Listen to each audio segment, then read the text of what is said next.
No claim to repair or cause is given or implied. Always consult with your own certified technician and follow all safety procedures before attempting any repair. To be a part of the show, call 866-594-4150. Under the Hood is produced by Prairie House Productions.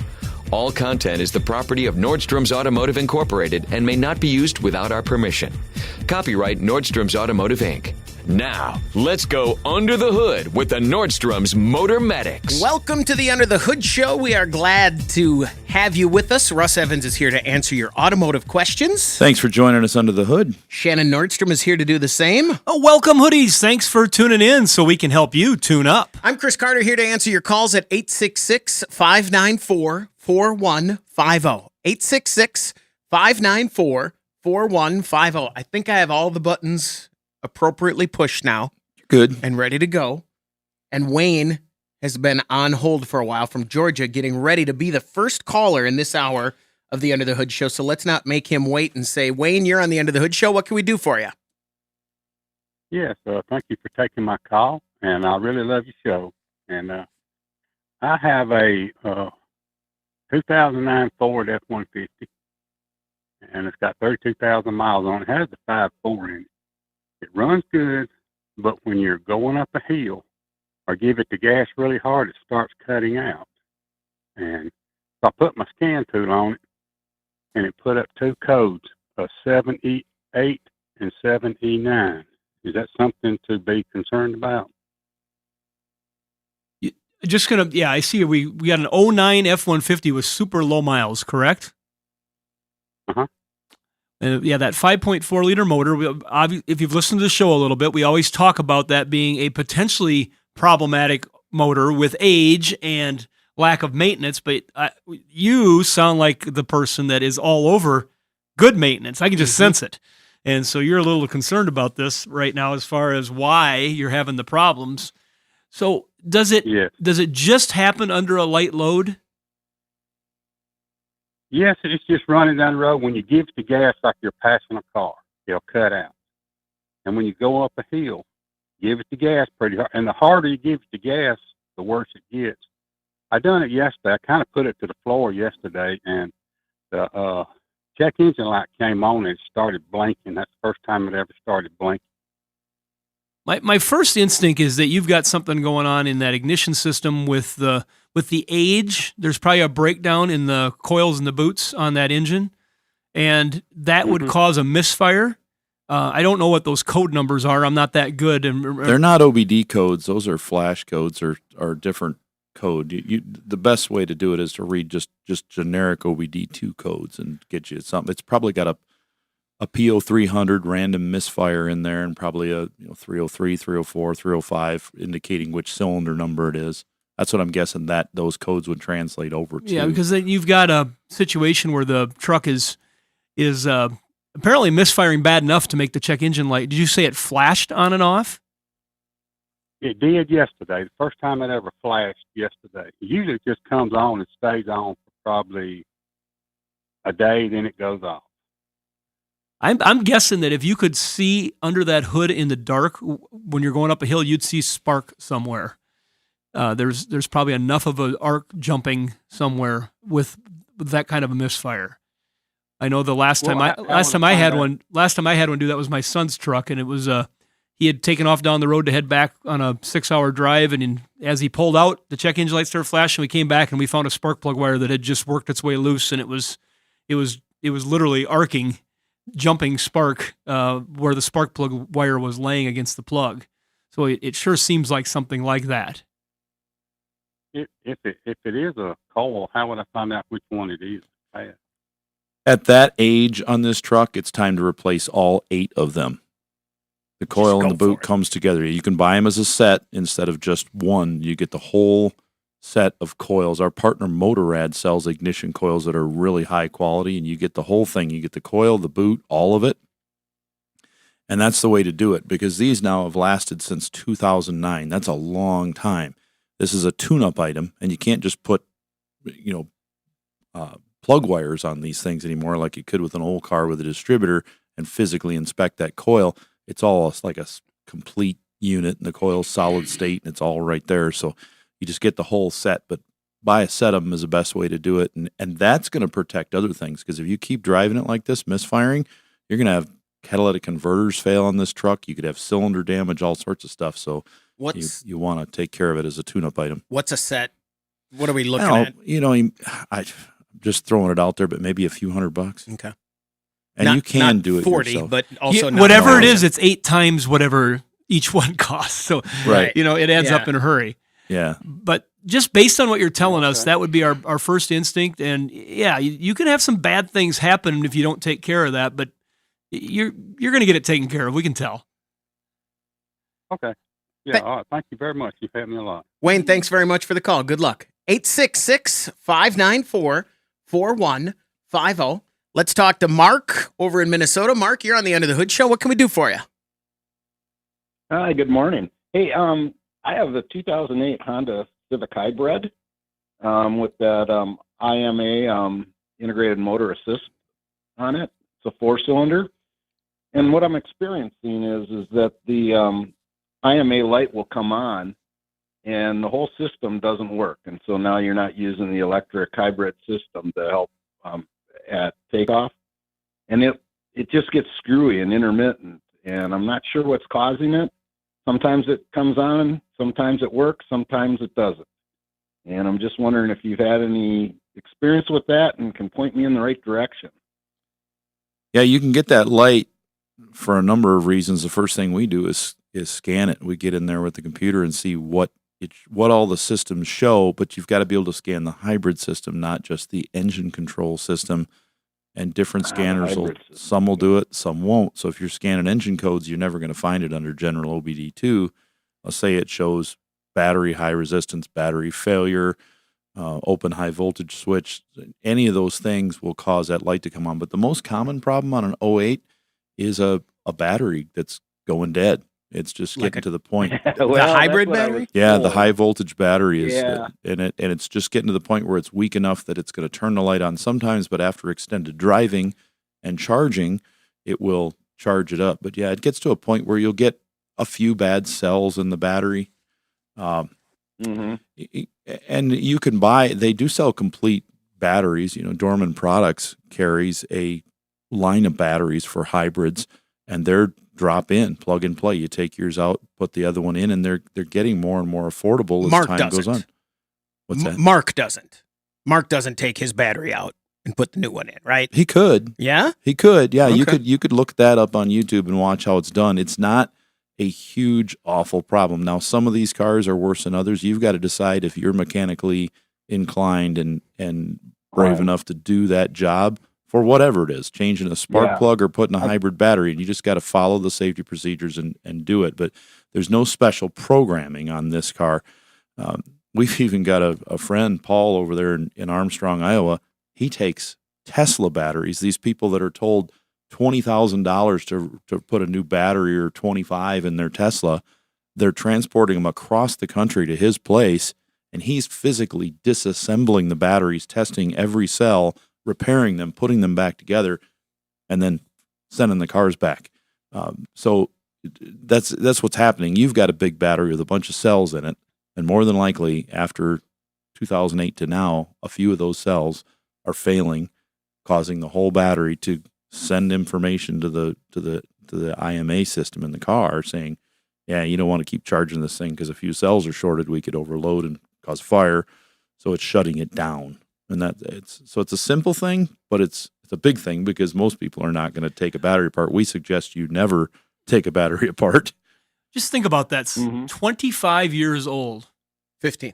Oh, I did the math wrong, didn't I? Yeah. And it's still going. Yeah. And it's I still mean, it's going. just starting to fail now. And we have other customers with 08s, and they're still working just fine with 250,000 miles. So they do last a long time. Boy, that was horrible math. I'm glad you corrected me. It was quickly. Fuzzy math. That one. I'm with you on that one. No, just that's a quick. just bad. I'm out of the game. I've been out for a couple weeks. The math game. You're out of the All math games. game. I shut down everything for a couple weeks. Is that something that on this car, an 08, is there, if this is just his runabout car, he's just going to. He can leave it because it has a starter on it. Okay. If it was your car, Right. no, because the starter is the high voltage battery. And once yours fails, you can't start the car. His has a starter, it's going to start the car. And a lot of the older hybrids were that way. They had both starters, and if you would hear the regular mechanical starter crank that car, there was a problem with the hybrid system. So Mark can just leave it if he wants. Sure. Okay. It's probably going to just keep going, but and he the doesn't have the assist is not efficiency working. of the car the way it's Right. supposed to be. Although it's a hybrid, it's basically two separate systems where yours is fully integrated. Sure. Does that help you out, Mark? Yes, it does. I've got to look at what the cost of a new battery would be and whether it's worth it or not, because the car is probably not worth as much as the cost of a new battery. Well, we would have the same discussion if it was an internal combustion engine. Sure. Look, You know, you got certain Honda Civics that have engines that are $2,000, $2,500 in a used, or a reman might be $4,000, and you might be able to buy a good used hybrid battery for $500. You might be able to buy the Dorman. I guess I'm just going to shoot from the hip here. Some of those can be like $1,300 to $1,900 for the exchange program that they have. And so, you got choices to make. But then we always, just like an internal combustion engine, what's the car like? If the car is solid and it's not rusty in our part of the world, and it works good, and the engine's not burning any oil, it might be worth it. definitely. And that is, Mark, you're exactly on the right track with check to see how much, because we've talked about this. It's been an epidemic the last few years that people are surprised by the resale value of their car. Yeah. And also the cost of new cars. I was looking at trucks this weekend just because I wanted to see what they were, and I looked on the internet, and then I looked at a dealership at the actual sticker on the window, and there was a dramatic difference on window versus what General Motors had on their website. But I'm looking at trucks, and most of them were $100,000 to $105,000. Amazing. There's two right now. I just looked up. $7,000 and $8,000 is what they're asking On the for. Civic? Yeah, Civic hybrid. So even $2,000 to put a battery in that car is a smart investment if the rest of the car is in good shape. Unless, Mark, you need an excuse to get rid of that car and find one you like more. Then put a battery in it, sell it, and buy a Absolutely. different car. Investment. We're going to take a break. When we come back, we want to hear from you. The phone number to reach us, 866-594-4150. You're listening to the Under the Hood Show, brought to you by Sturdivants. Welcome back, everybody. It's time to get back under the hood with the Motor Medics. 866-594-4150. That's the number to reach us here at the Under the Hood Show. You can call that number 24 hours a day. And if we aren't in studio, you can leave a message. We'll call you back during the show. Let's talk to Sandy. You're on the Under the Hood Show. Sandy, what can we do for you? Got a 2010 Chevy Silverado 1500 with a 5.3. It's got 120,000 miles, and the shop diagnosed cylinder 7 firing, and pulled the plug. It's got oil in it, and the oil was down a quart. So determined that the rings are bad. What I put in a spark plug extender. Somebody told me an old school trick, and I'm just curious. It idles rough, but it drives just fine once you get going. And can I put 30, 40,000 miles more on it and then eventually just get a new engine? You can put as many miles as you want on that thing until it blows up. That's up to you. You know, you can use that grace period to save some money up to put an engine in it. You can either put a used one in it or a remanufactured with a 3 or 100,000 mile warranty. We do that all the time in our shop. And we have quite a few people ask us. The worst thing that's going to happen on this typically is going to be you're going to get enough of that unburned oil into the catalytic converter, and you might have to put catalytic converters on this vehicle. So budget about $1,000 for that. It's a Y pipe assembly if that happens, but it may not. It may be burning enough. Like I said, you're going down the road and it's running smooth. It may be firing enough that it's not ever going to affect that converter. It might just be that at idle, your compression's low enough that it's not firing. So, yeah. I like that. That The number we can't give him with any factual basis. No, it's Right, just how far it you Based drive on and what see. experiences we've seen people do it. Yeah. I've had people come in and say it's time for a new engine. I've been driving this for 30,000 miles with a bad end, with an engine missing and the check engine light on steady. And I'm like, okay, but most people, when it fails, they figure out a way and they just come in and they get it fixed, because the amount of fuel mileage you lose on something like that that's missing over a couple years of driving is going to be significant too. Yeah, I suppose. Dollars wise. What Sandy didn't want to hear was, oh no, you got to get that done right away because this and this and this will break if you don't. I like this. This one makes me feel pretty good, Sandy, that you just can run it till she blows. He may have already been driving at 30,000 miles with the problem and didn't know it. Right. Well, I have some extra spark plugs in the glove box in my ratchet, and I can actually get to cylinder 7 kind of climbing in there, and I have a headlamp in case it's dark that I have to switch out a spark plug. So that's my point, is I think it's just judging it's going to cost $8 to $10,000 to replace the engine. And I'm assuming you get a long block and then they take everything off that they can use. And then I just priced out this engine yesterday to a customer in our own shop, remanufactured engine, $8,000 installed.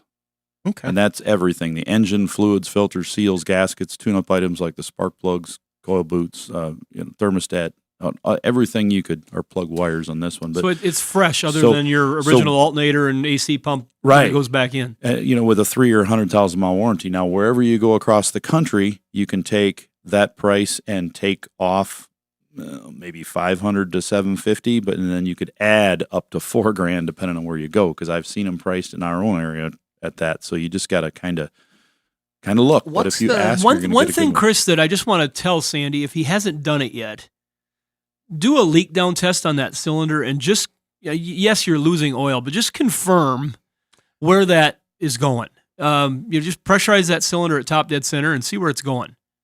Just confirm that it's definitely going into the crankcase. Because if it's not, or coming through the crankcase the other way, that's how you find it. If you had a valve spring that was broken and a bad valve seal on that intake valve, it could be sucking oil down into that cylinder and fouling it, and that can be fixed by just popping the valve cover off and replacing the valve spring and the. Now, I'm assuming the shop you went to knows this already, and they've already done that check. But that is something. If it hasn't been done, pressurize that cylinder and see where the leakage is at. Yeah, I'm in Brookings, so maybe can I come down to your shop and just do that? Oh, well, if you're that close, of course. Yeah. It's only an hour or something. There you go. Yeah. Last night, I accidentally ended up in Brookings. Oh, really? Did you? Yeah. How? You took a wrong turn, didn't you? Leaving the shop? Does that sound bad? That's interesting. That sounds bad that you end up that. I was on my way to Madison. Oh, yeah. Then no, I'm totally with you. And I was pulling my enclosed trailer, and it was slippery. Yeah, and I was just really focusing on the road, and I was talking to somebody on the phone because something had come up. You missed the turn, and next thing I saw was Nunda Ward exit, and I had to turn around at the first Brookings exit and head back to Madison. Longest trip to Madison in history. Yeah. Going to the lake, I've done it. I went right on by. I've done that. It comes quicker than you think. It does. Well, and let's be honest about the beautiful scenery where we are. It's not exactly. It's usually the person in your passenger seat, because I think I was talking. I was all by myself. It was 8:00 at night because that was the only time I had to do this. But the weather was pretty weird last night. And the thing is, there was 3 trucks getting pulled out of the ditch and with cops around them for safety, and it was. If you don't see that sign, there is no telling where you are on that drive. I should have recognized Elkton, Flandreau, I know my bearings. It was embarrassing. Yeah. When I realized it was embarrassing. We're going to take a break. When we come back, we want to hear from you on the Under the Hood Show. The phone number to reach us, 866-594-4150. Find out how you can participate in the show by visiting underthehoodshow.com. 866-594-4150. That's the phone number to reach us here at the Under the Hood Show. If you subscribe to our YouTube channel and join the Hoodie Fan Club at underthehoodshow.com, you could win a hoodie. Like Chris Davis. Congratulations, Chris Davis. Oh. Chris Davis is the winner. Congratulations. Hoodie. It's hoodie From season. our friends over at Universal Technical Institute, yeah, I'm seeing those hoodies. They are so nice underneath as a layer. When the weather's kind of come and go, and you can pull the hood up. And I like seeing them when I'm out of town in another state and somebody I don't know, they're wearing a hoodie. I think that is pretty send in cool. the hoodie pictures and T-shirt pictures wherever you are wearing your hoodie. Patagonia. Yes, that was awesome. I don't catch all of them, but I saw that one For sure. We just posted a picture from Patagonia, the Under the Hood show. Yeah, how far can you go with under the hood? It's pretty good. And here's something, just a little tip for you. If it's a little bit too small, it's perfect for underneath the jacket when you go out and Nobody knows. snowblow. It fits tight And if it's a little too big, it can go over That's right. the coat. Mm-hmm. And if you're nervous, then you could just use it like a thunder jacket if it's tight. Yeah. It's Just like gives you a little bit of comfort. just lay down. Hey, Chris, our buddy my horse racing buddy, and, Mhm. and your guy called into KT. I had got him a size, I don't know. Larger. He's okay if I say Just say larger. It was There was numerous X's. if I say the wrong size, he's going to go, just don't say it. okay, I know. There was more than one X. Let's just say 5. I know I got him a 5 one time. Maybe bigger. I don't know. Well, I just had to send him a hoodie, a 2X. Nice. All right, way to go. Yeah, I like it going that way. Yeah, he's done well. Very proud of him. Yeah, So, that's cool. yeah. But, 866-594-4150. Let's go to Ohio and talk to Pete. You're on the Under the Hood show. Pete, what can we do for you? Hello? Yep, go ahead. Hey, so I have a Dodge Ram pickup truck, and it has some electrical issues that I don't know how to fix. The main thing is the blinker light continues to show up on the dashboard, yet when I go outside to look, it seems to be okay. And I've taken to the shop, the dealership, and they said that it's working properly, but the light keeps coming on the dashboard that the blinking light is out. Was there some way of resolving this issue? okay, so you were in the shop, in the dealership, and all your lights are working outside, but that dash light says lamp out, and they said it was okay? Yes, they said there was no connection issues. Okay, well, if they said it's okay, Just you trying need to find understand it. what they're trying Yeah. to tell you. Because they may be telling you, yes, it's okay, the lights are working, but if it says lamp out on the dash, the system's not okay. Does the lamp out light go off ever?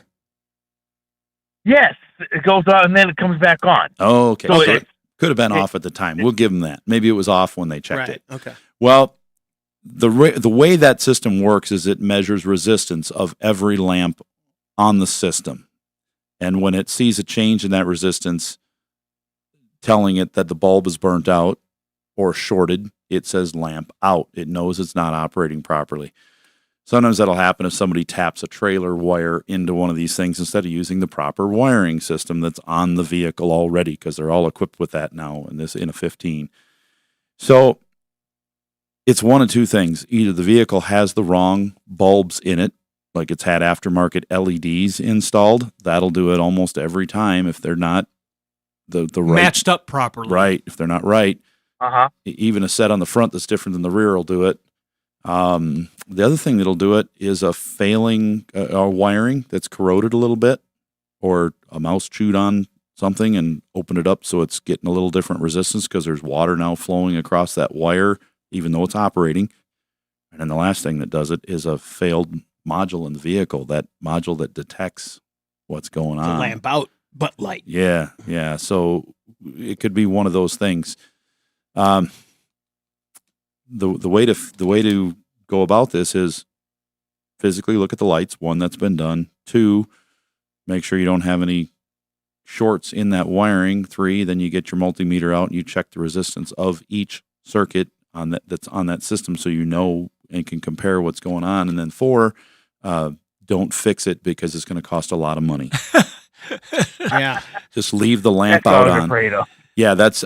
I'm serious. If you try to fix that, if it's going to be a module, you're going to spend over $1,000 to replace that. So if it's not that big a deal to you, you might want to leave it. Otherwise, yeah, you could throw that module in there. And If it is a module that we think it could be, that eventually you'll have other weird electrical Yeah. gremlins start. Then you fix it all.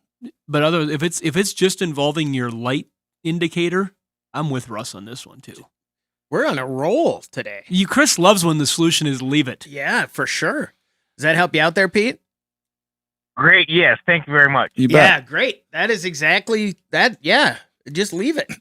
But also, make sure you check that more. Yeah, maybe often. it's easily fixable. Well, Right. but I mean, maybe he hangs up the phone right now and he says, "Oh gosh, I got LEDs in I there. did put those LED bulbs in the back. Let me put the factory ones back in. but what I also mean is, Oh, I don't have a lamp out light anymore. you got to check to make sure your lights work more often because if you're relying on the lamp out light, you want to make sure that you're Like a vehicle without a lamp Lights are outlet. Yeah. The false sense of security from a TPMS sensor when you That doesn't work. exactly. yeah, I got air in my tires. I'll just leave. It's fine. It's fine. Check engine light's always on. Until you're going down the road and you suddenly shred a tire. Exactly.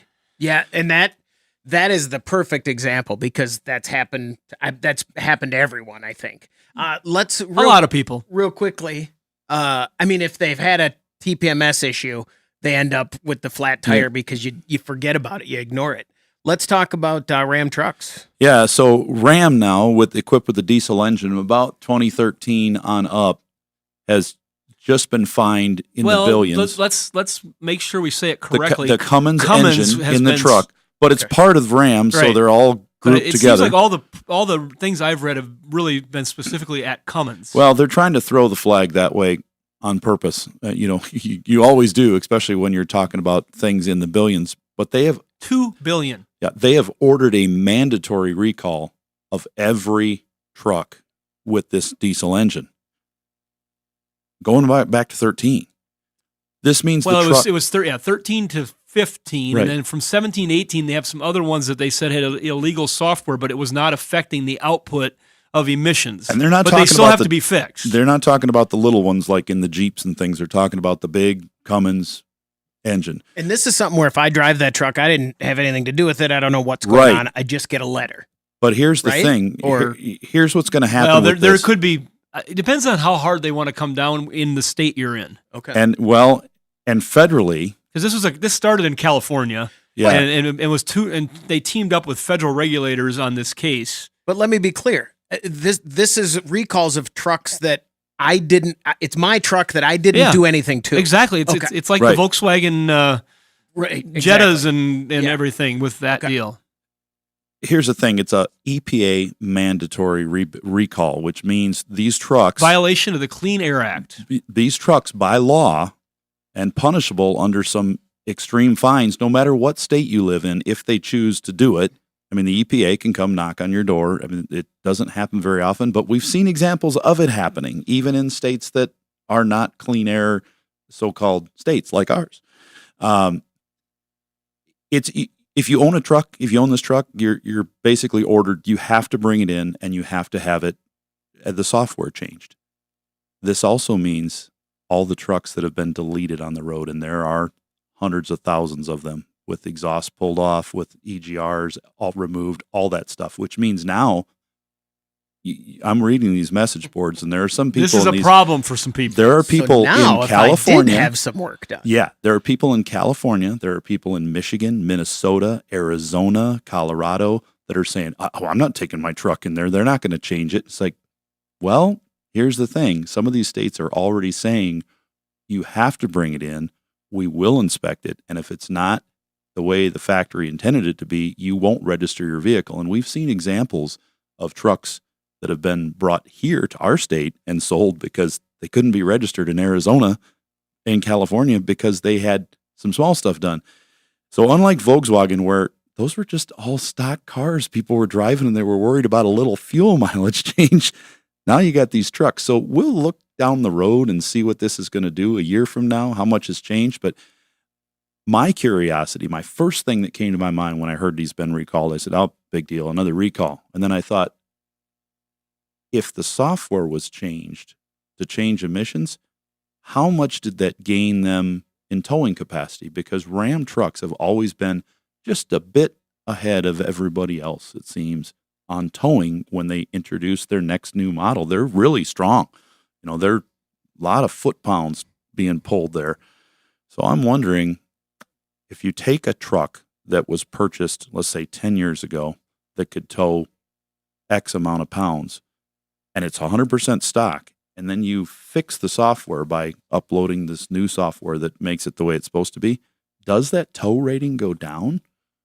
And if it does, do the people that own those trucks now, can they go back? Do they all get together with a class action suit against the manufacturer and say, okay, here's what you advertised this as, and I can't do what it was advertised as. So there's so many cans that can be opened in this bed of worms here. I don't know. But as it's stated right now, if you have a truck and it basically from 13 on up to, just read the recall and you'll see what it is. You're supposed to take it in and they're ready for immediate fixes. They're going to flash your vehicle and something's going to change, and we'll know. There'll be so many hundreds of thousands of people that will do the right thing. Especially in the area of the world that we're at here. We are in truck country from the Midwest all the way up and down. Oh, those guys probably won't go for a long time, but a lot of the states, there are literally hundreds of thousands of owners that'll say, oh, I've got to get this recall done. They're going to take them in. So we're going to know probably within 90 days what the effects of this reprogramming will be on these vehicles. And there's such a powerful engine and such a good truck to begin with. I don't think a software change is going to make that much of a difference. But who knows? We didn't think it would in the Volkswagen either. And there were a lot of people that were getting really great miles per gallon that really screamed when their fuel mileage dropped.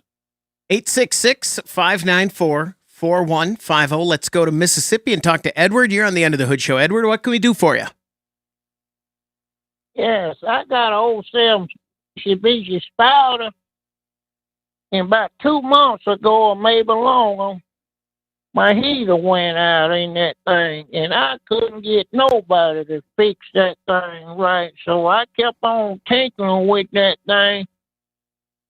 Man, and I found out, I don't know what I done, but what I did to it, I warmed it up and released the radiator cap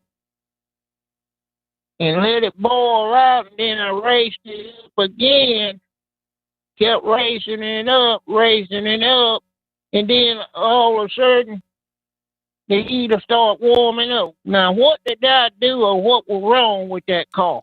First of all, when somebody says Mitsubishi Spider, I cannot stop and not hear Itsy Bitsy Spider. Yeah, absolutely. It's the Mitsy Bitsy Spider. Yeah, why didn't we ever have a song? Wouldn't you have that? Get that on. It would have been a great ad campaign, wouldn't it? Can't get it out of my head. The Mitsy and his Bitsy water's Spider. going up the water spout. Yeah, we got the Jeez. whole problem going on here.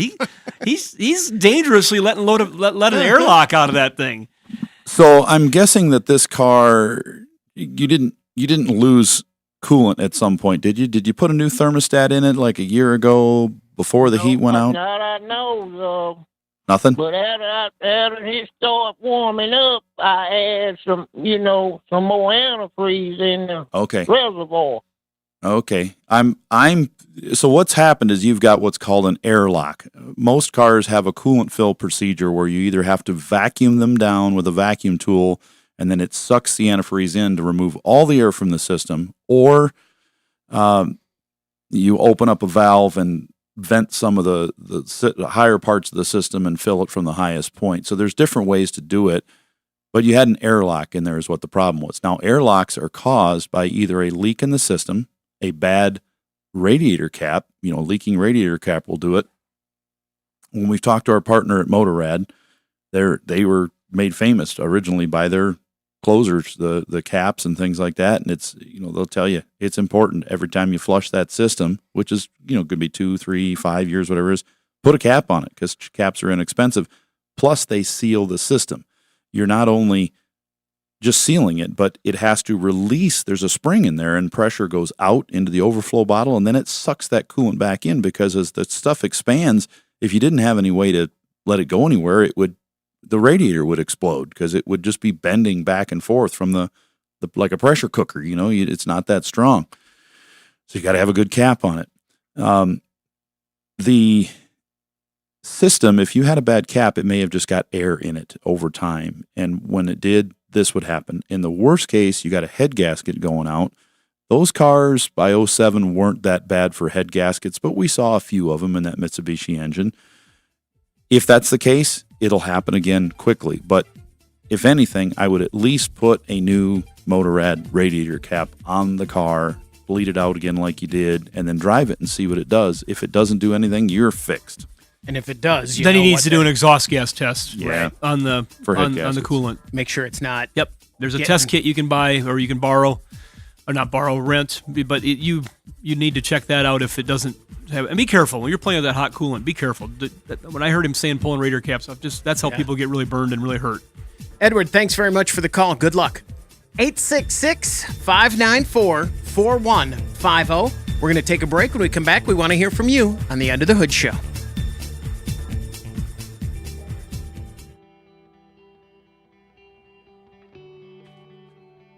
That test kit you were talking about, Shannon, that is you can buy them, but they're they're not super expensive. They're kind of medium. It's money you may not want to spend. That's true. But like in our shop, there are certain specialty tools. If we need them, we can get them from AutoZone. Since they're a supplier of ours, I can get them either off our AZ Pro app or just directly by calling them. But it helps us because if it's something I'm going to use, and as a consumer, you can get them there too. But if it's something I'm going to use as a, as a shop manager, I don't want to buy certain specialty tools. And they've got them because there's so many people on the road with certain cars. But I don't want to buy a $290 tool that I'm going to use once in the next 3 years. So that's something to think about too. If you're a shop manager or a tech or something, you can check out AutoZone because they probably got it there to rent. Yeah.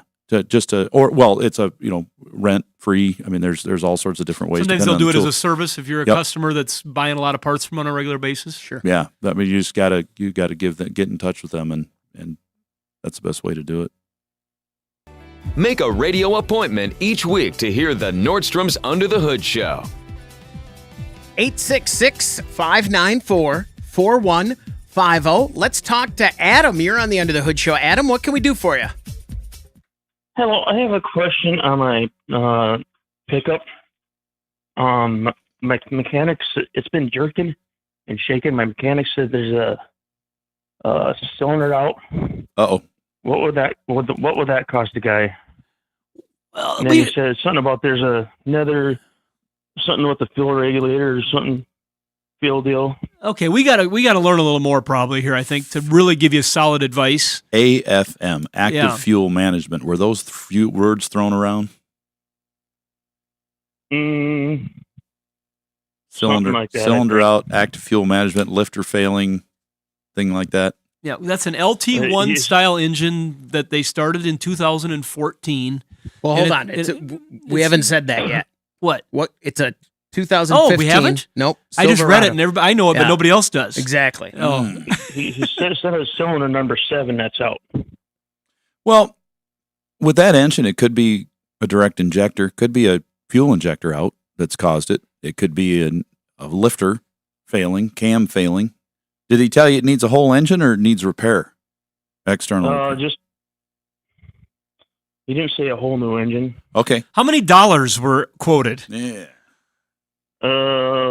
He didn't say that neither, but it's a local place we take our stuff to get oil changed to.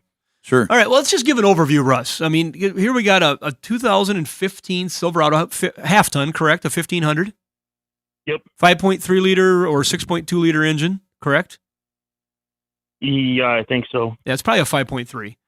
And when somebody tells you the cylinder is out, the worst case scenario would be that they put the cylinder under pressure when it's up at top dead center. So when the piston's all the way up and the valves are closed and they pressurize inside that cylinder, worst case scenario is you have leakage.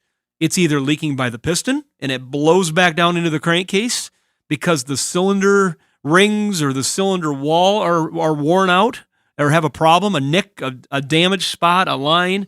Go ahead, Chris. I want to jump in. Adam, did they keep the truck for a day or two and tell you this, or did they read codes? We took it on a test run, and he hooked his computer up. Okay. And I told him to take it up to 69 to 70, and that's when he noticed the cylinder was out. Okay. My hunch is that this is a fixable problem, just based on some of the things you're telling me. But I just want to start with the worst. is that cylinder is out. It has a problem. And the other problems, other than it blowing by into the crankcase, it would be that a valve is damaged, and it either is leaking into the intake valve or it's leaking into the exhaust valve. And they got to figure out what's going on there if it is a cylinder problem. Then you get into a modern engine like this, has a high pressure injector that injects fuel directly into the cylinder at high pressure and high temperature. And over time, if you get, I don't know, it's just maintenance, bad fuels over different fill-ups and, all that stuff, eventually you can get a problem with the high pressure injector and it won't fire that cylinder, even though the cylinder is still healthy. Then you get into computerized problems that can be active fuel management, which is a system that's designed to control cylinders at certain load ranges so that you can act as a 4-cylinder instead of an 8-cylinder. For fuel economy, they can gain 5-10% on fuel economy, so they put these systems in all these trucks so across the fleet they can save a bunch of fuel and emissions. And that system, while not as problematic as the early systems in the 07 to 13s, still has some things that can fail. And I think that the question is a little hard for us to answer based on just not quite knowing yet what's going on. Russ, what would you add there? Yeah, the most common thing that's failing on these trucks, besides an injector, is the active fuel management system, lifters. Specifically lifters, they actually, a couple years newer than that, they started bringing a few back in to have them replaced right after the trucks were sold. So it's something that sounds like it's fixable. If this was a few years older, it's a big problem. Most people are replacing the whole engine instead of trying to replace those lifters and things because there's metal in there and things fall apart. But the newer ones, when this happens, hopefully they can fix it with something small, whether it's a lifter or an injector, whatever it is. But you can't leave it this way because if you keep driving it this way, it will cause more damage. So you want to get it addressed. So this is our first real call of the hour where he's got to get it fixed. That's good. You can't leave it on this one. Does that help you out there, Adam? Because when I would shut it off, it would shake. When I would shut the engine off or turn it on, it would shake. Does it fire up? Does it fire up real easy when you start it all the time? Sometimes not. Because when you would drive it, the transmission would jerk. Then once you would start it, it would shake. Then when you shut it off, it would shake. Kind of get that like run on spell or whatever. Yeah, It might be an injector leaking into the cylinder, so it's dumping fuel into that hot cylinder and still firing when it's off. Yeah, you need to. If you're at the place that is doing your oil changes and you know them well, but maybe they're not as advanced on these newer LT style engines, which is called as an LT version of that engine, then you might have to check with someone else. If they just haven't checked that far yet, you got to give them the time and spend a few dollars to let them check that a little bit further. We need to know. It sounds and that's like what I was asking is if you go for the drive and you have the equipment hooked up, you see that cylinder 7's missing. That doesn't necessarily tell you what's wrong. It tells you what that symptom is. Right. And but when he says it's got that shake in there, now I'm really thinking that it might be a fuel injector that's going bad. And that's good news, right? Yeah. Fuels aren't the best in the world these days. I mean, they're still good, but you can have all sorts of problems with things, the dirt and things you get and carbon buildup in those cylinders. And it might be that the injector's just gotten dirty enough that it's doing it. Now, if the injector is only sticking open because of dirt and it doesn't have a worn pintle on it yet, you might try some barium and B12 chem tool in there. It's not going to hurt anything, no matter what's going on with this engine. Any other thing that could be wrong, that won't hurt. And it's actually just going to help to clean out those injectors because you can't clean the intake runners in the backside of the valves because no fuel gets to those except for some of the engines that have been designed with an extra external injector to wash those things now with a cleaner. But try that barium and B12 in the fuel tank and see if that helps at all. At the very least, if they have to put one injector in it, you can clean up the other injectors and prevent this from happening. And an injector, that's an more expensive one on that. Direct injectors can get up there in the hundreds of dollars instead of, $30, $50, $70. Yeah. Okay. Yeah. Adam, thanks very much for the call. He's got more to learn. That'll do it for this hour of the Under the Hood Show. Hour 2 is coming up. 866-594-4150.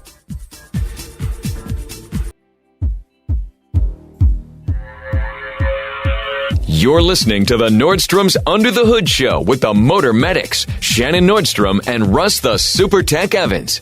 Shannon is an ASE engine and parts specialist, and Russ is an ASE Master Certified Technician with extensive factory drivability training. Join the Motor Medics for fun and free automotive advice with real-world solutions to everyday automotive problems. The Under the Hood Show is heard weekly on this and other great radio stations across the U.S. Find out how you can participate in the show by visiting underthehoodshow.com. With Russ Evans, this is Shannon Nordstrom, thanking you for tuning in to the Nordstrom's Under the Hood Show.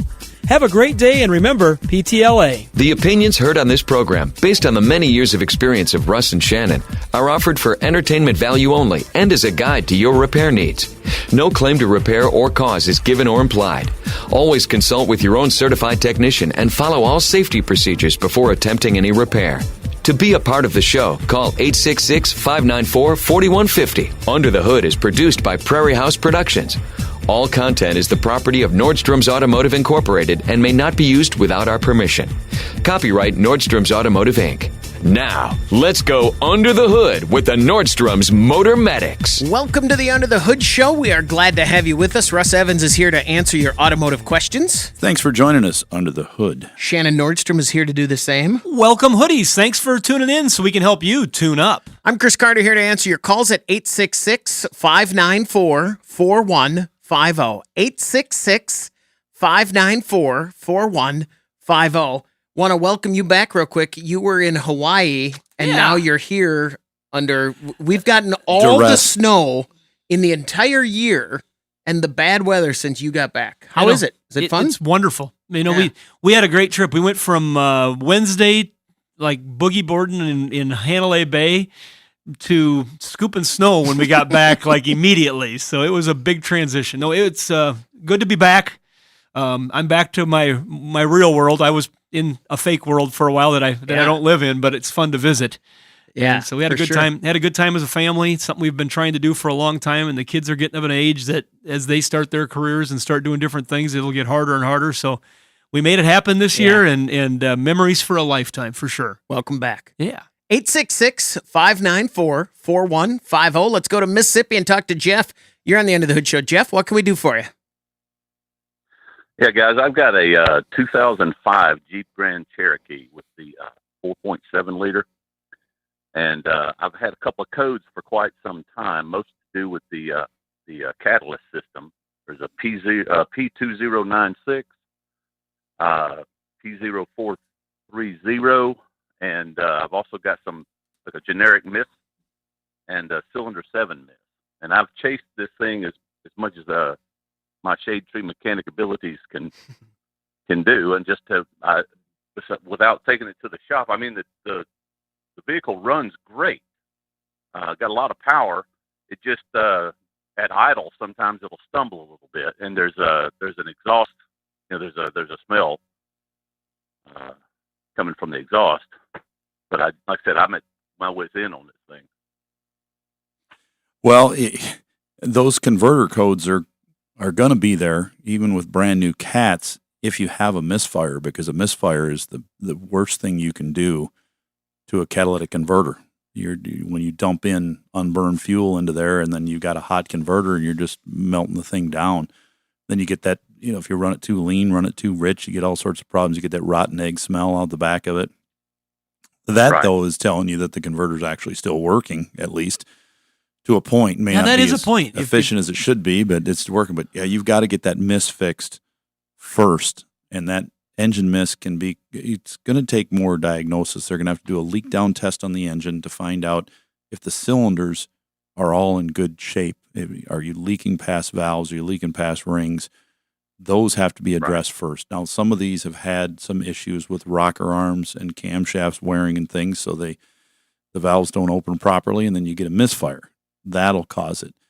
Injectors can stick on these, and injectors can also not open because the wiring to the injectors right at the pigtail where it connects to the injector, they break inside and start Well, they kind of wobble out the crimped part of the connector so that it doesn't always fire the cylinder. Those are things that your first step in this whole thing is going to be to fix that misfire and then see if you have any more problems.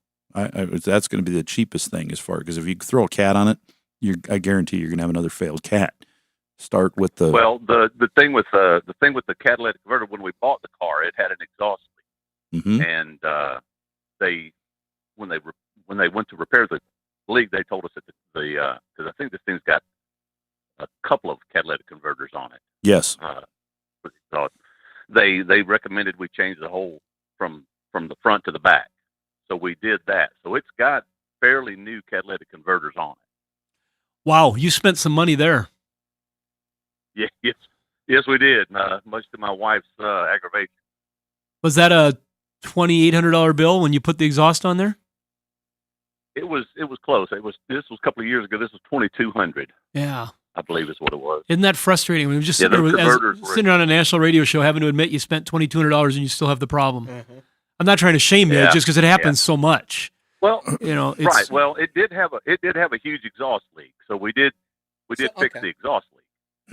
Good. That's the start, because when you have a misfire, I'm sure the mechanic told you, hey, those O2 sensors are not reading correctly. You've got to fix this first or you're not going to be able to do anything else. Yeah. So that's how we'd address it. That was the main reason why.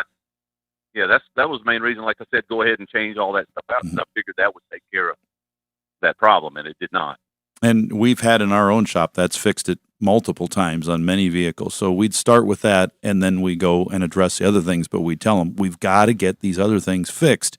I'm going to back up. You would not start with catalytic converters. No, if we have a car that's misfiring and running lean and having codes like that, we would, we saw the exhaust had holes in it, and and it was because your Y pipe had a problem with the converters. I got you. We would start with those. I have a suspicion, though, that wasn't the case. And finish diagnosing it. I have a suspicion that wasn't the case. Oh, no. I'm sorry. I think he was unless the Y pipe was physically broken. I think you're pointing this out and making it worse. Am I? Yeah, I think so. I think Jeff, I'm on your side. I think the flanges on those Y pipes have a big issue with them getting warped and things, and they can't connect good and seal up, so they leak. Right? Is that what you had with yours? Right where it bolts up? Well, there were a couple of bolts. There were a couple of bolts on the manifold that were broken. Yep.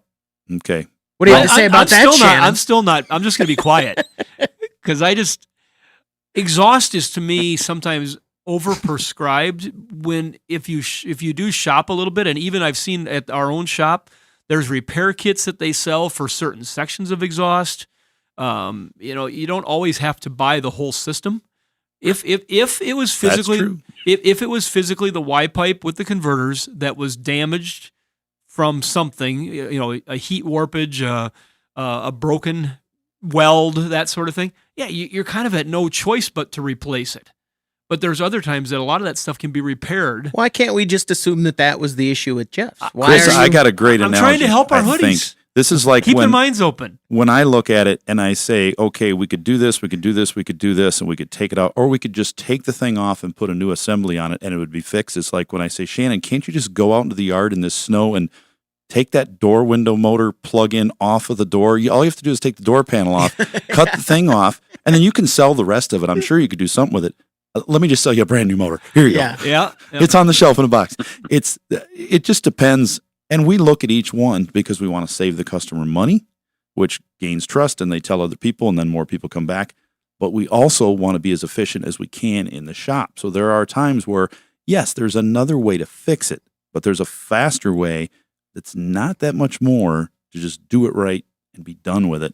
You've got to look at every single job, and that's hard. In some really big shops, they don't look at it. Because it is such a production machine. Right. Yeah, and that can be. And you got time blocks that are scheduled out, and this is the expectation, and that doesn't allow for a lot of that. Well, Jeff, before you quit listening to the show forever, did this help you out at all? Well, yes. You're saying to take it into the shop and have them do a leak down check on it. Well, we want the shop to fix that misfire, whatever it takes, and it's not just, we scanned it and we need to put a spark plug in it. It's. Can I back up and try one more time? Yeah, sure. We have seen in our history so many people that call the show, come to our shop, talk to us at our parts counter, that have spent thousands of dollars, literally thousands of dollars, on an engine that had a problem to begin with. Yeah, I got you. So they're, and this is where Russ is getting in to say, all right, let's go to the basic. Are we starting with a healthy power plant? Because I guess I never finished my thought even. If the power plant had a problem, the engine itself has a problem with the valve, like those things Russ described, the new exhaust isn't doing anything. Right. The new injector plugins isn't doing anything because you're still trying to fix a sick animal. Yeah. And so you got to make sure you're working with a healthy piece. You got to start at the top to make sure to that just get your base established. Yeah. So, all right, Jeff. Is that better? Is that better, Jeff? Oh, absolutely. My wife just brought me the bill from a couple of years ago on that catalytic converter stuff, and says we should have called a lot sooner. Was it worse? That's what we're here for. No. Okay. It was $2,300. It was $2,300, but she's saying we should have called, 2 years ago. Yeah. Well, let's just assume. Let's just ignore Shannon for a second and assume that was all bad and that was appropriate. Now we have to start at the top and come back down. I just wouldn't want to spend all that money on the exhaust if I would have known there was something else going on. Right. Jeff, thanks very much for the call. Good luck. His wife brought the Jeff, I feel that's how many times, Russ, over the years of doing this show have we had people call that I've just put on new catalytic converters. I just put on and they still have the problem. It happens all the time. And it's maddening because, Chris, when somebody picks up the phone and I hear them say, we just put on new catalytic converters, I just instantly assume they spent $3,000.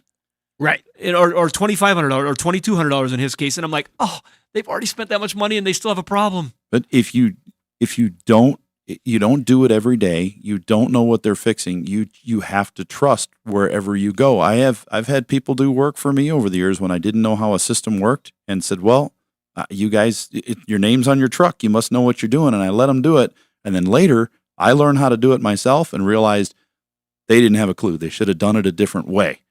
I just ran into something like that and I thought somebody I really trust, but they didn't. And I can't really blame them because, well, I can't. I got a consultant in the industry I used to listen to all the time and I still listen to him, but he used to say, you only know what you know. Yeah, true. We're going to take a break. When we come back, we want to hear from you. 866-594-4150. You're listening to the Under the Hood Show. Call the Motor Medics now for free advice. 866-594-4150. That's the number to reach us here at the Under the Hood Show. Let's go to Montana now and talk to Ron. You're on the Under the Hood Show. Ron, what can we do for you? Oh, yeah, I've got a 2016 Honda Fit that I bought new. And even before I had 5,000 miles on it, I noticed it had an intermittent brake failure problem. This occurs when I'm going like 5 to 7 miles an hour in a parking lot or wherever and try for an emergency stop. And the pedal does not go all the way to the floor. It just feels like a normal brake pedal. But the car just slowly travels to a stop in an emergency braking situation. And then I try it out on purpose, and it will stop immediately and throw everything forward in the car like normal brakes should. But I never know when it's going to fail, and hard to know where to look for the source of that. I've taken it to the dealer, and they said brakes work great. So that is my recurring dream that I have constantly, that I'm pressing the brake pedal and I just can't bring the car to a stop. I have that dream constantly. And in my dream, it's not a Honda Fit. Usually my dreams, the brake pedal goes to the floor. Yeah. My dreams have like cliffs and movie scenes. Giant birds. Used auto parts. Sitting there. Salesmen in weird places. I have not had any problems with customers or people calling the show with a Honda Fit with a brake problem at all, ever. So it sounds like it's probably isolated to yours. Have you looked around to see if there's anything on the message boards about these cars or anything with other people with similar problems with these brakes? On the discussions, there's been a few things, but no resolutions there, and usually the problem's just a little bit different than mine. That's what I thought. So If you'd hit it, if you pump it, I mean, if you see that it's not going to work and you hit it again real hard, does it grab then, or are you just at the mercy each time? Yeah, I'm used to the old cars, and I'll pump it like crazy trying to get some response to it. And when it's doing it, there's just nothing. You can just push it as hard as you can, and it won't respond. It's hard to try to reproduce it because you do that, and it's just a violent stopping when it functions right. You're in an era that car, I think, maybe it's new enough. It definitely has four-wheel anti-lock brakes, correct? Yes, it does, and those function really good. We got lots of icy roads to practice on, and it does everything it should every time. And since you said this started doing this at 5,000 miles, I'm assuming that you've had multiple trips to your Honda dealer asking questions about this, and has there been any breakthroughs at all, or have they just said this is how the car is? So, I mean, I'm kind of curious about that. Yeah, I just took it in once. They test drove it and said it was fine. So that's as far as I could go with that one. But it was working at the time, unfortunately. Yeah, that's the thing. If they would have caught it even once and said, "Oh, hey, yeah, it did something really weird," then you really got something to stand on, and they got to figure it out, whether it's replace the entire brake system or change the car out when it's that new, Yeah. But now it does have that function that mimics pause attraction, where you can press the button. Sure. And I don't know if that might have something to do with it, because it will decrease the drive on one wheel. Yeah, that's traction control. It's electronic.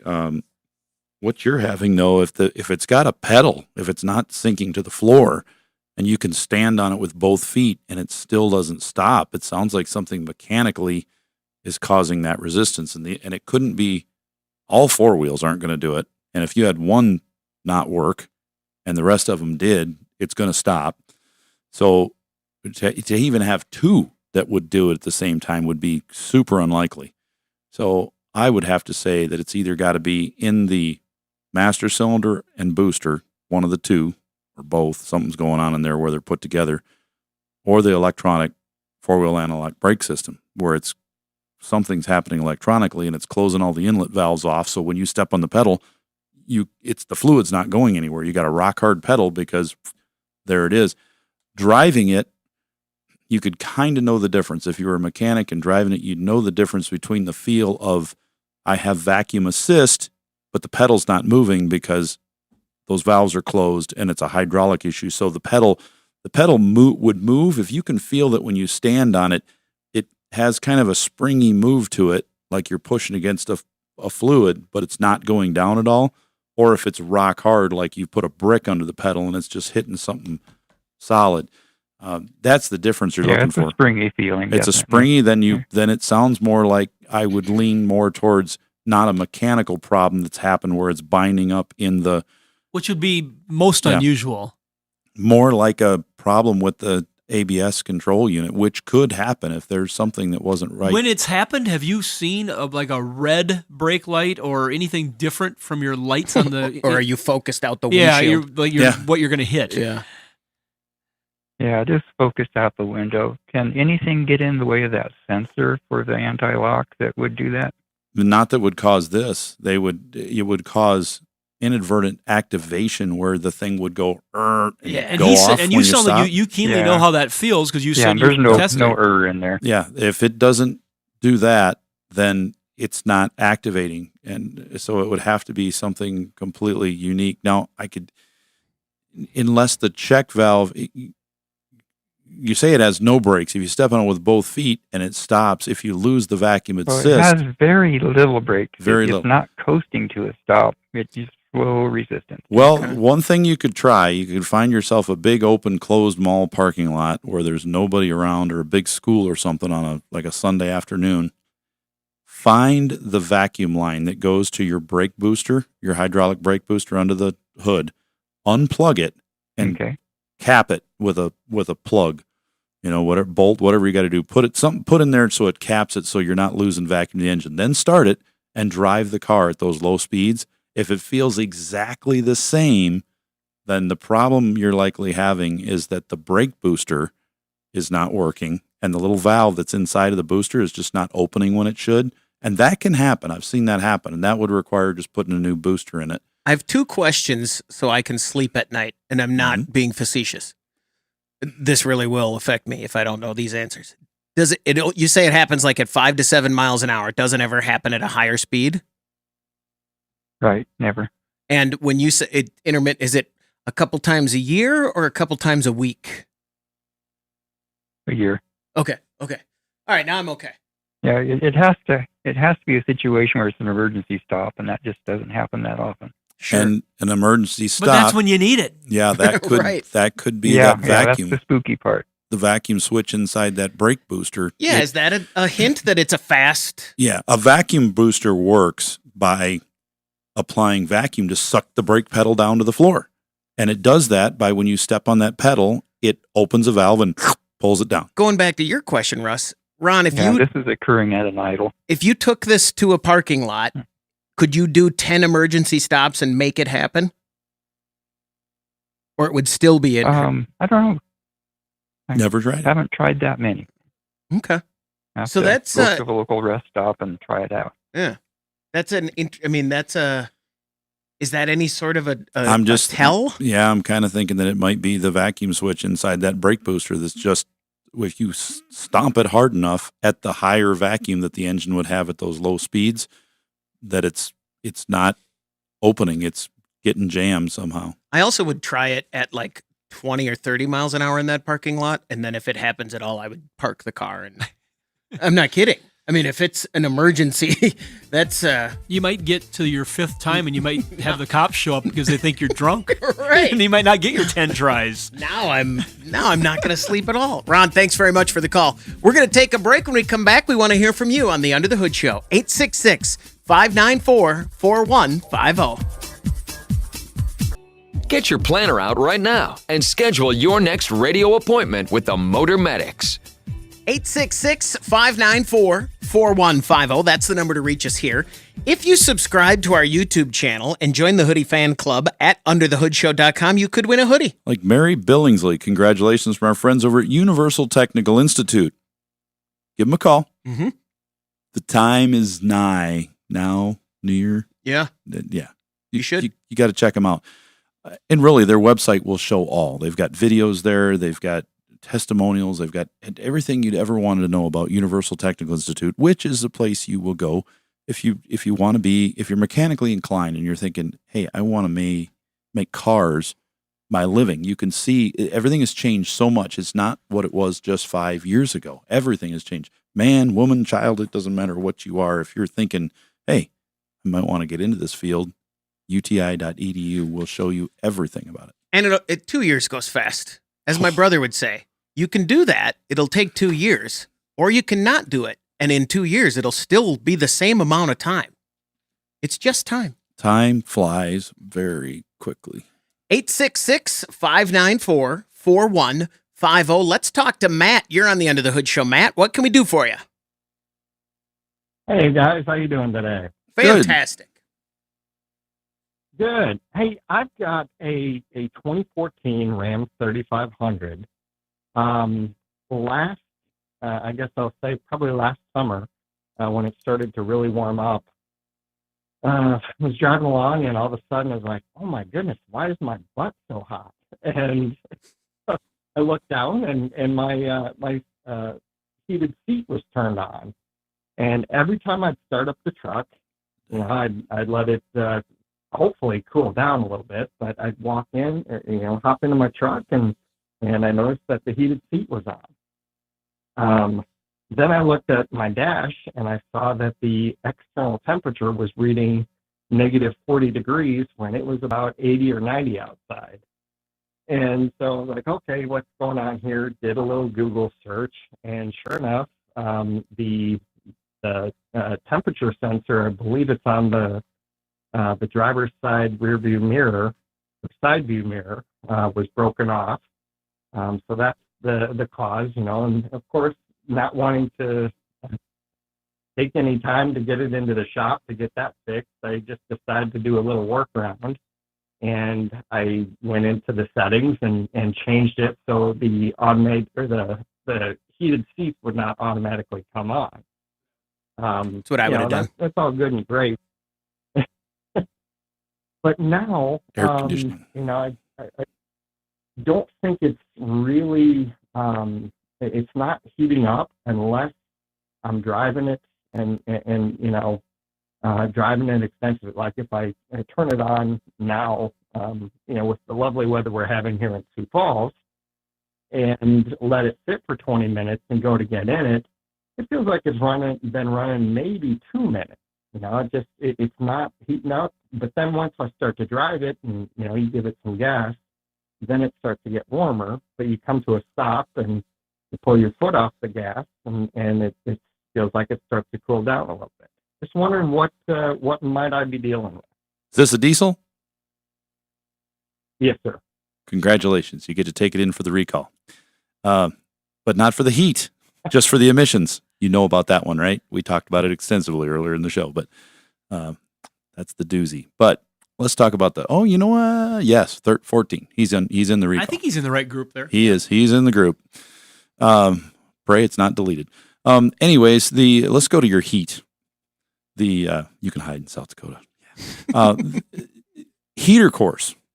Heater cores are, they'll do that on these trucks. I've replaced, I can't tell you how many it's been, but I know I've done, I usually do these because I've done so many of them now that I kind of like doing them, and some of the other guys don't really like to, because it's just, once one guy gets really good at it, they just start doing it. But we've put a lot of heater cores in them because they start collecting scale inside, and they'll flow just fine. You can wash them out and you're like, hey, it's water's going through there. It should work, right? No, because the thing's covered in scale inside, which is a great insulator, and it's insulating the walls of the pipes so it doesn't transfer heat well, and it's only partial flow in the heater, so you lose a lot of that heat. Their first step to save money is going to be to try to flush it with a power flushing tool. It uses air and water to really rock it through that thing and clean it out. If that does not give you the sufficient heat you want, then you will need to put a heater core in the vehicle. I'm very certain that that's more than likely what's going on. As long as your heater door, a shop looks at it and sees that it's going full hot to full cold, full swing like it should, and that can be checked inside the cab by pulling the glove box out. If it's going full hot to full cold and it's not broken, the doors aren't broken, then you're going to need a core. Now, if they take it apart, either way, if it needs a core or it needs doors, it's virtually almost the same amount of money, because once that thing's out and it's completely apart laying on the ground, if they say, oh, look, the doors are broken. Well, if you've bought a core, I'm never going to put a thing back in with new doors and an old core, and I'm never going to put an old core in with doors that are ready to break, that look like they're starting to crack and strip out where the little actuator is. So when I take them out, I buy the door actuators, the motors, and I buy the little doors, and I buy the heater core, and I just replace it all, and I wash it good inside with some dishwashing soap so it smells pretty and everything. So not related to the mirror in the seat at all. No, that mirror is where they put the temp sensor. Now that controls a couple things. It controls the automatic seat heaters, and your temp, but it also controls your automatic air conditioning. So it affects the way the automatic AC works. But if you put it on full heat, max, it should be blowing out hot no matter what the outside temperature is, especially if it says it's 10 below zero or 44 below zero. That thing ought to be working overtime. Now, some cars with an electric supplemental heater, like your Prius, Chris, if that outside temperature isn't working, you're not getting any heat. Does that help you out there, Matt? It definitely does. Definitely does. Thank you so much. Thanks for the call. You bet. That was my daughter when she took her driver's test. It was about 100 degrees outside, and when she got back, she was like, "Man, Dad, I didn't think I was nervous, but I was sweating buckets during that driver's exam." I said, "Well, you turned the seat on accidentally, and the seat heater's been on. So I bet you were pretty hot, because that would add a whole nother degree of difficulty to the test." I jumped in a customer's car yesterday for a test drive before we gave it back to him. You know who it is? It's a little white Volkswagen. Benny. Yeah. And I was like, it's cold, and I turned the seat heater on, and it's so hard to find the switches in that car, and they've been off, and they were like sticky off so long. I bet they've never been on. Probably doesn't know they're in the car.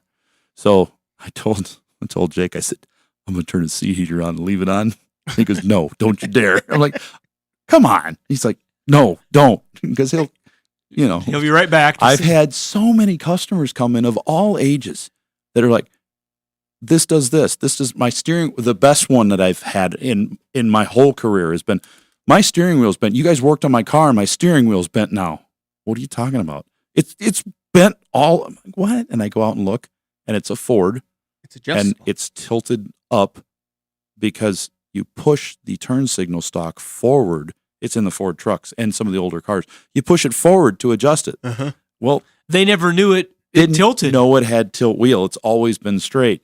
And then once you show them, they're thrilled because now they've got it. But that has been the funniest one I've seen of all the things. The other one was I did have a guy come in and I ended up his wife was mad because he kept turning on her seat heater.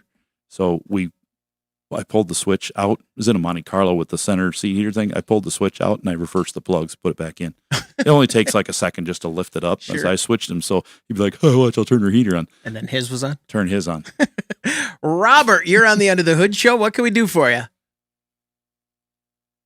I have a 2003 Ford F150 that with a 5.4 Triton that is a plow truck that I have that sits up in the mountains, and I only use it for plowing. And this last year when it warmed up this summer, I took the battery out, filled it up with gas. It was running when I shut it down, and then I went, battery's all charged up. I keep it in my garage and put a trickle charge over it over the summer, and went to put her in this year to start it up. And it wouldn't start up. It'd crank over for a little bit, and I could never get it going. And I sprayed a little bit of ether in the where the air filter is, and it would just barely fire a little bit, and then all of a sudden it stopped, and it won't even crank anymore at this point. But the battery's all charged up, and I was just wondering if there was any idea other than maybe a bad fuel pump. But it won't crank now, right? Won't turn over at all?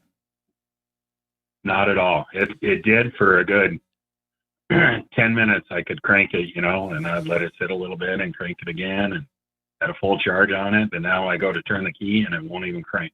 Well, it sounds like it needs not to start just holding it for 10 minutes. No, he means trying for 10 minutes, right? No. Yeah, okay.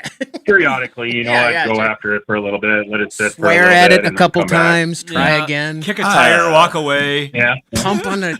Sounds like Sprayed this. a little bit of ether in there. I took the air filter off, or the air filter tube by the. It would fire when you do that? Yeah, did ether make it fire or not just make it barely. fire?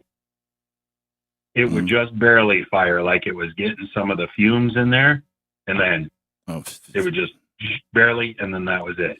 Well, the starter may have failed, or this all may be electronic. The whole thing. The reason it's not cranking anymore, and the reason it wouldn't start. So we're gonna have to get a voltmeter out and actually do some voltage measuring. We can turn the key on and do some voltage in the fuse box under the hood.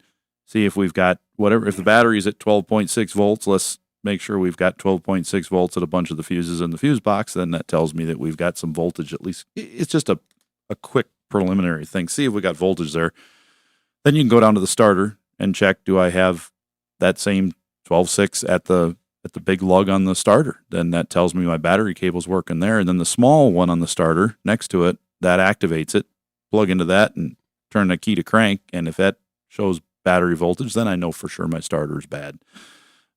You've isolated the problem to right there. We're isolating that way. And then once we get it to crank again, then we can diagnose this fuel issue. If it is a fuel issue, get a pressure gauge. They're pretty cheap just to get one that's basic enough to go on that and find out if we've got, our PSI up there. I think it's somewhere around 50 in there. If it's 10 or 15, it's not enough. If you find out it doesn't have any fuel pressure at all when you're cycling that key, most common thing on an 03 like that, especially a plow truck, is going to be up above the spare tire in the rear of the truck. There is a fuel control module. Our partner at Dorman makes them, and they make them out of thicker metal because they are known to wear, they rust through. They're so thin, like a pop can, they rust through, and when they do, it shorts out the board and the truck just doesn't start. So if it's been sitting for a long time and it had a little bitty rust hole in it, moisture gets in there, corrodes, it's just done. It won't start. And it'll do more than keep the fuel pump from running. It can keep the engine from firing also by spraying fluid in, because we've had them where we unplug that module, spray starting fluid in it, and they fire up for a second die. Module plugged in, they won't, but it also won't supply fuel. So, Does that get you pointed in the right direction there, Robert? Yeah, is that it? You said that's up behind the spare tire? just above the spare tire, it's a box about the size of a deck of cards. Robert, thanks very much for the call. Good luck. 866-594-4150. We're going to take another break. When we come back, we want to hear from you on the Under the Hood Show. Prepare to learn something. You're going under the hood.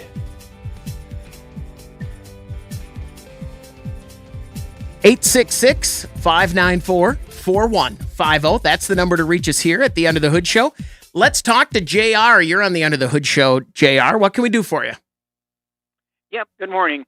I have a 2010 Dodge Dakota. It's a Bighorn, if that makes any difference. It's got a V8. I believe it's a 3.7. I think that'd be a 318 cubic inch.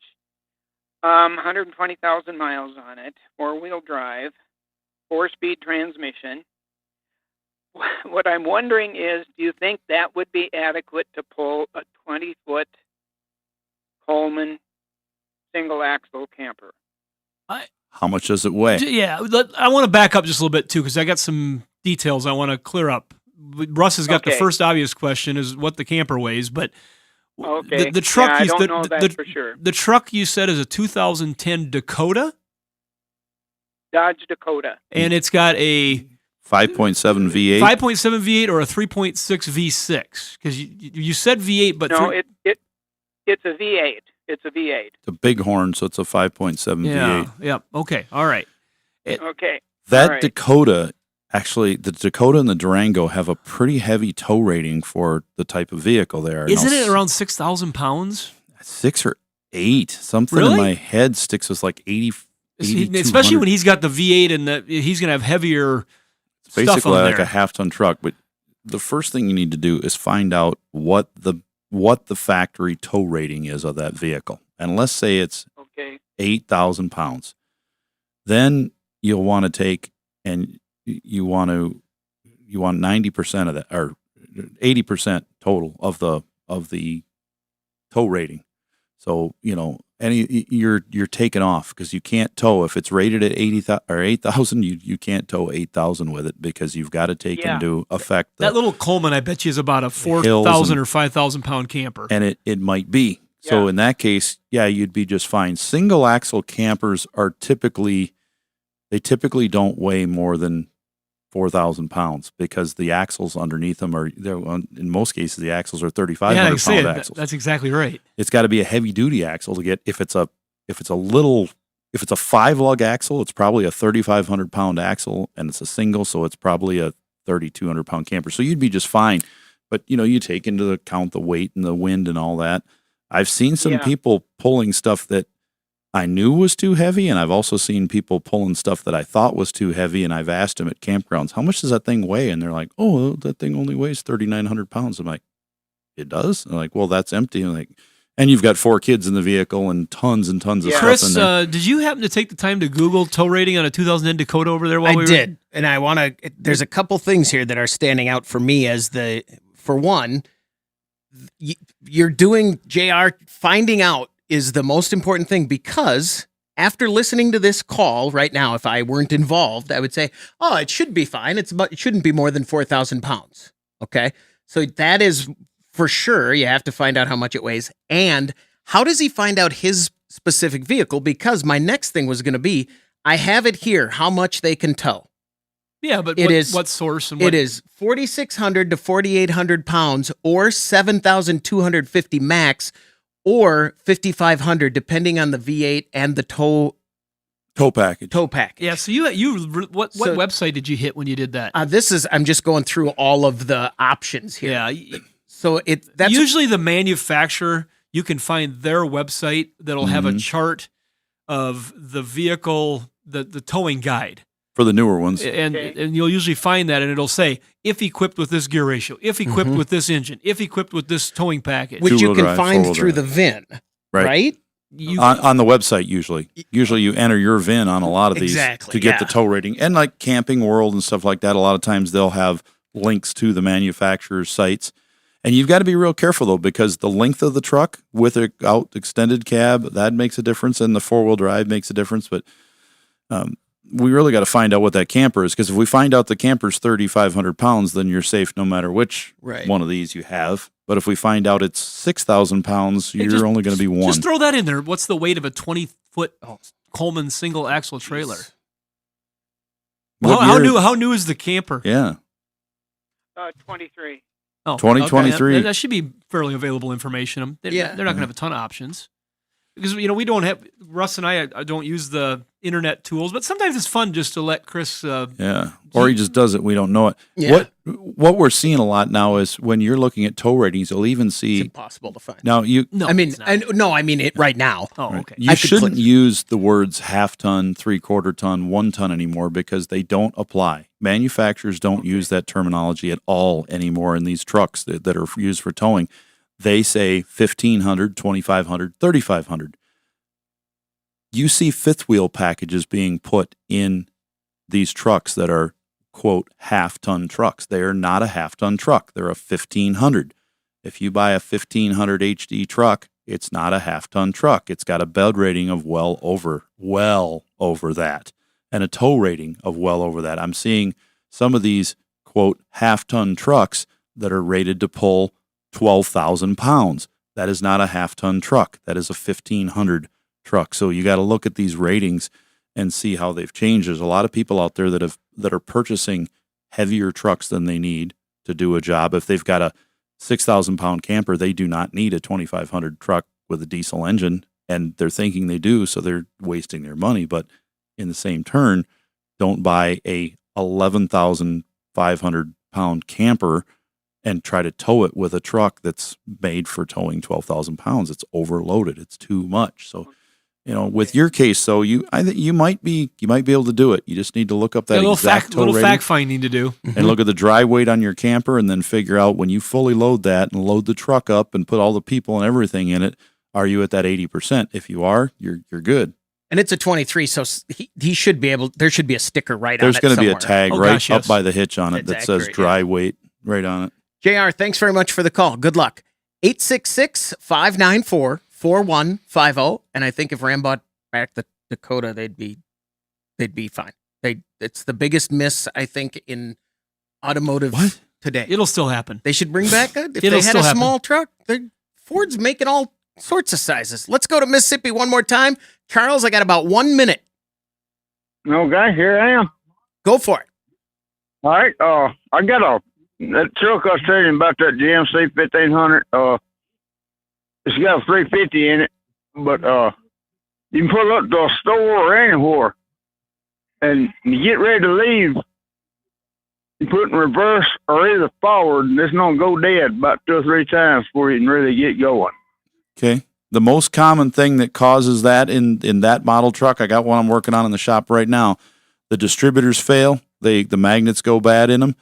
The ignition coil right next to the distributor, those also can fail and do this, and those are tune-up items. So if they haven't been done in a number of years, I just put a distributor in it and a coil. And also the EGR valve, this little electric solenoid, goes bad and lets a little air through there and makes it die. So just try to unplug the EGR valve and stick like a golf tee or something in there and see if it goes away. If it does, don't leave it that way. Get a new valve and a new solenoid. But that's a good test just by plugging off the vacuum for the EGR. But the distributor and that coil are huge failure items, especially in an area with a lot of heat build up under the hood. So, and 30 years. And 30 years. Yeah. Yep. We replace them all the time on new engines. One thing real quick as we close the show, for local listeners, our U-Pull-It self-service business will be closed tomorrow with the extreme weather forecast coming in. So we don't want anybody getting hurt out there in the cold weather. We'll be closed tomorrow. All right, it's the after show. Charles, are you still there? Yeah, I'm here. Okay. All right. Does that help you out there? Is that get you pointed in the right direction, you think? Yeah, that'll give me an idea and get somebody to look at for me, one of the mechanics. Yeah, because I mean those certain things, they're none of them are super expensive. I mean, distributor installed, you're going to spend what, Russ? $300. $300. Yeah. That module's another $50. Probably. The EGR valve is probably $75 plus installation. Yeah, they're fairly cheap. All those parts. And I know you got an AutoZone in your area in Mississippi. They're all over the place down there. They'll have all that stuff. They'll have the EGR valve. They'll have the EGR valve solenoid that makes it work. They'll have a distributor. They'll have a coil. All that. Yeah, AutoZone and CarQuest is what I always use. Yeah, go to AutoZone. Yeah, they'll fix you up. You'll be And they're all a partner of good to ours. go. We like them. Charles, thanks very much for the call. Good luck. All right, I have some stuff on the after show. Oh, yeah. So we're on the after show. And I want to hear about the bag of goodies. If you got a minute, you can call us still, 866-594-4150. We'll be here for a few minutes. What? Shannon doesn't know about your bag of tricks, does Oh, he? yeah. Yeah. Is it here? You keep it in your pocket at all times, don't you? I have it in my coat pocket. Let me grab this Of course email. you do. Of course you Inside coat pocket. Let me read this email. This came from do. In your mopsicle? someone we work Isn't that with. what they call the inside pocket on a coat? It's called a mopsicle, I think it was. It was on one of those stupid trivia games. I did not give you permission to go through my pockets, sir. Am I being detained? You can't. I do not. Yeah, throw it. Oh, God, it's going to be. All right. You tell me when you're ready over there, Shannon. I'm ready. Let me read this email first. I want to get to this. This was sent to me by, let me rephrase this. A guy we work with, Tom Rooney, asked me a question in the hall, and I said, yeah, hey, why don't you email me that so I can get the facts. All right, so here's his question. There's a couple things going on here, I think. 2012 Suburban, 200,000 miles, eats a battery every year. The radio display usually only shows the left half of the screen. When I need to know the time, I normally have to use impact technology to get it to work to see the right side of the display. And what I told him on that was, that's just It's a radio thing. You got to get a new one. Yep. There's no fixing that half side. Yep. I normally turn off the radio when I turn off the engine, thinking the radio might be part of the power leak problem that's causing the battery failure, but that's just a guess on my part. I also noticed that the truck, here's a new thing, I think. I also noticed that the truck recently learned a new trick. When I use my blinker to turn right with my lights on, the lights automatically go to bright. I like that because it illuminates the corner I'm about to take, but I get the impression that no one in the oncoming traffic likes this feature. Just to shorten the blinker control level. Lever. It's a problem with his multi-function switch. Mm-hmm. That's what I think. On that part. Yeah. The high beam thingy. Yeah. That's not the clock spring. No, because it's this. No, he could have his wheels straight and he's still doing the same thing. Yep. Yeah, there's a lot of contactors in that switch and real close to each other. So that's what's going on. In one way, he is correct, but also when he says blinker control lever, he's vastly underestimating that blinker control lever. Yeah, there's a lot going on behind the scenes on that deal.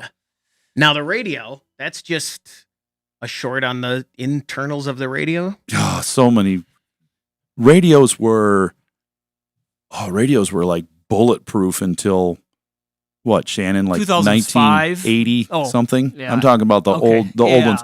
And then they became great and the radio reception became amazing. Except the CD players were crap. The cassettes were indestructible. But then when we hit CDs, that is when radios became crap because they would break, but the radios like never failed. And then radios, let's put more features in them. They're junk again.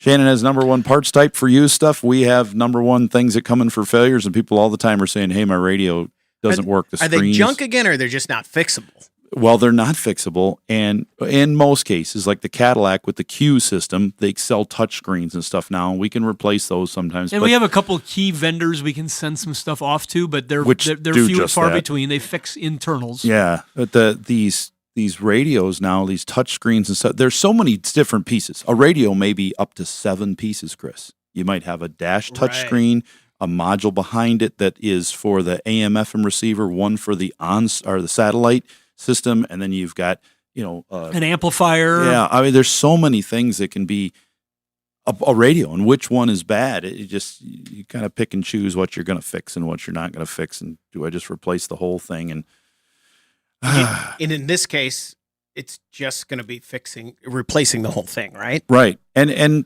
that's the way a lot of them are. And some of them you can kind of tell if we look up a dealer's website, the manufacturer, and let's say I go to my local Ford dealer and I look up a radio touchscreen and I see it's $85.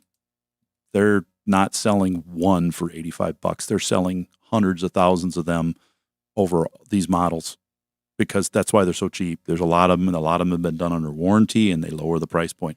If I see one of them's $800 and they've got none in stock, and it's probably not selling a lot of them because they just don't fail or they don't want to. There's other ways. If the aftermarket has a way to put a different radio in the dash, those days are long gone, Chris. But when they could, there's an outside chance that radio could be the battery culprit. Oh, yeah. Oh, okay. We have batteries pull them down because they have a constant memory voltage to them at all times. Okay. And the fact that the light that could just be hinky. Yeah, it could be an indicator, but not likely. But if he really wanted to try it, because he's using the radios, we know Tom. He's listening to the radio. Yeah. But otherwise, he could unplug it and see if it changes anything. But when he says it kills a battery every year, is it going dead often and he has to recharge it? Because it won't kill it if it doesn't go so low that it's dead. Yeah, so he must be getting drained down, having to charge it, drained down, having to charge it, and all those cycles are killing the battery. So it could be three different problems here for sure. Well, could be you got an outside chance of finding that parasitic drain if it's happening where it runs the battery down regularly. Right. But if it's just, I kill batteries over a year and the battery never goes dead until someday it's dead, that's a hard one. There's a lot of stuff going on with batteries. Autobatteries.com. Go there. I mean, because I can't tell you all the things that happen, but if you think that you've got a battery, you repeat failure over and over, but it's not going 100% dead, go to autobatteries.com and see what's going on there, because they'll tell you what you need to properly maintain a battery, how much it should be charged, what is the common thing in battery. Maybe you just got a type of battery that's just known for failures, but using a battery doesn't cause it to fail. Running it dead causes it to fail. And if he replaces a battery every year, he might be selecting a lower cost battery. If you're buying a never start, maybe. You know what I mean? I mean, just that's not what it's actually called. But I'm not going to say what it's really called. Right. But if he's buying a lower, because he knows he's going to replace it, that also could. Oh, yeah. So there are some batteries you buy and they have like an 18-month warranty and you think they're going to be pretty good. And it may be a 1-year battery. The really good batteries, AGM, they're the top of the line batteries. AGM is used in all sorts of stuff now. I just put one in my last vehicle that did not have an AGM in my Tahoe. I swapped that out, put the AGM in it. And boy, I tell you what, when it's really cold like it is right now where we're having 0-degree temperatures, it spins faster when it's cold. But you got to really look at the brands you're buying. When you buy an AGM battery, I don't see a lot of junk AGM batteries out there. Most of them are all pretty good. And a lot of them are built by our partners and Clarios. And those batteries, there's different price points. And a lot of times you can tell it's the same battery. You just got to look and see. But the key is you want to buy an AGM battery. If it's an Optima, I mean, those are top of the line AGM batteries. They're used in all sorts of stuff. And they have different ones. If you've got an off-road vehicle, like a dune buggy, you're really beating the tar out of this thing every time you drive it. If you have a dune buggy. Yeah. Yeah. Or a big Bronco off-road and you're just pounding it, or a farm truck, go with the big Optima battery. I mean, they have the yellow, the red, the blues, different ones for different marine batteries. Right? Yeah. You got marine batteries. You got all sorts of different ones. Use the right one for the right application, and you're going to work heavy duty. But as far as if you got a Kia Optima and you want a new battery, or just a Honda Fit, whatever it is that you're driving, yeah, you just get a good AGM battery. And then when you have situations where you run a battery down a little bit, or if it sits and it's stored, sometimes it sits for 2 months at a time, and you think normally a lead acid battery, it's going to be almost dead, but not dead. It's like clicking, you got to jump it. Yeah, that's going to harm that battery. But if it's just run down to where it's run down to like, 11.5 volts, that's not too low. That wouldn't be causing the damage. You got something else going on. That's even maybe a bad alternator on this vehicle. He's got to get it in. Sorry. so many different things. What's the bag of tricks? You got my curiosity piqued. This was my Christmas gift. What's in the bag, Let me Chris? just make sure. Hold on. Let me All that in a bag of tricks. make sure it's not.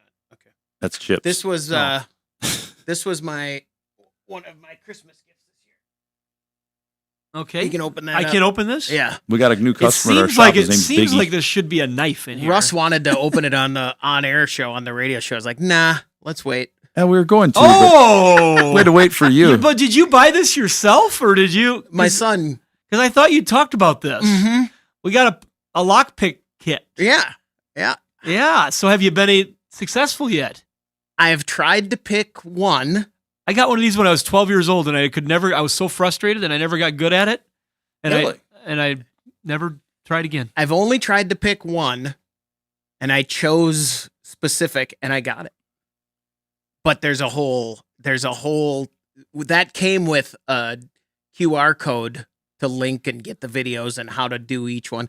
The place he got it is from a YouTube channel guy, and he has tons of different things you can purchase, and there's locksmith tools too. So but yeah, that was the intro starter kit, and so far I'm 1 for 1.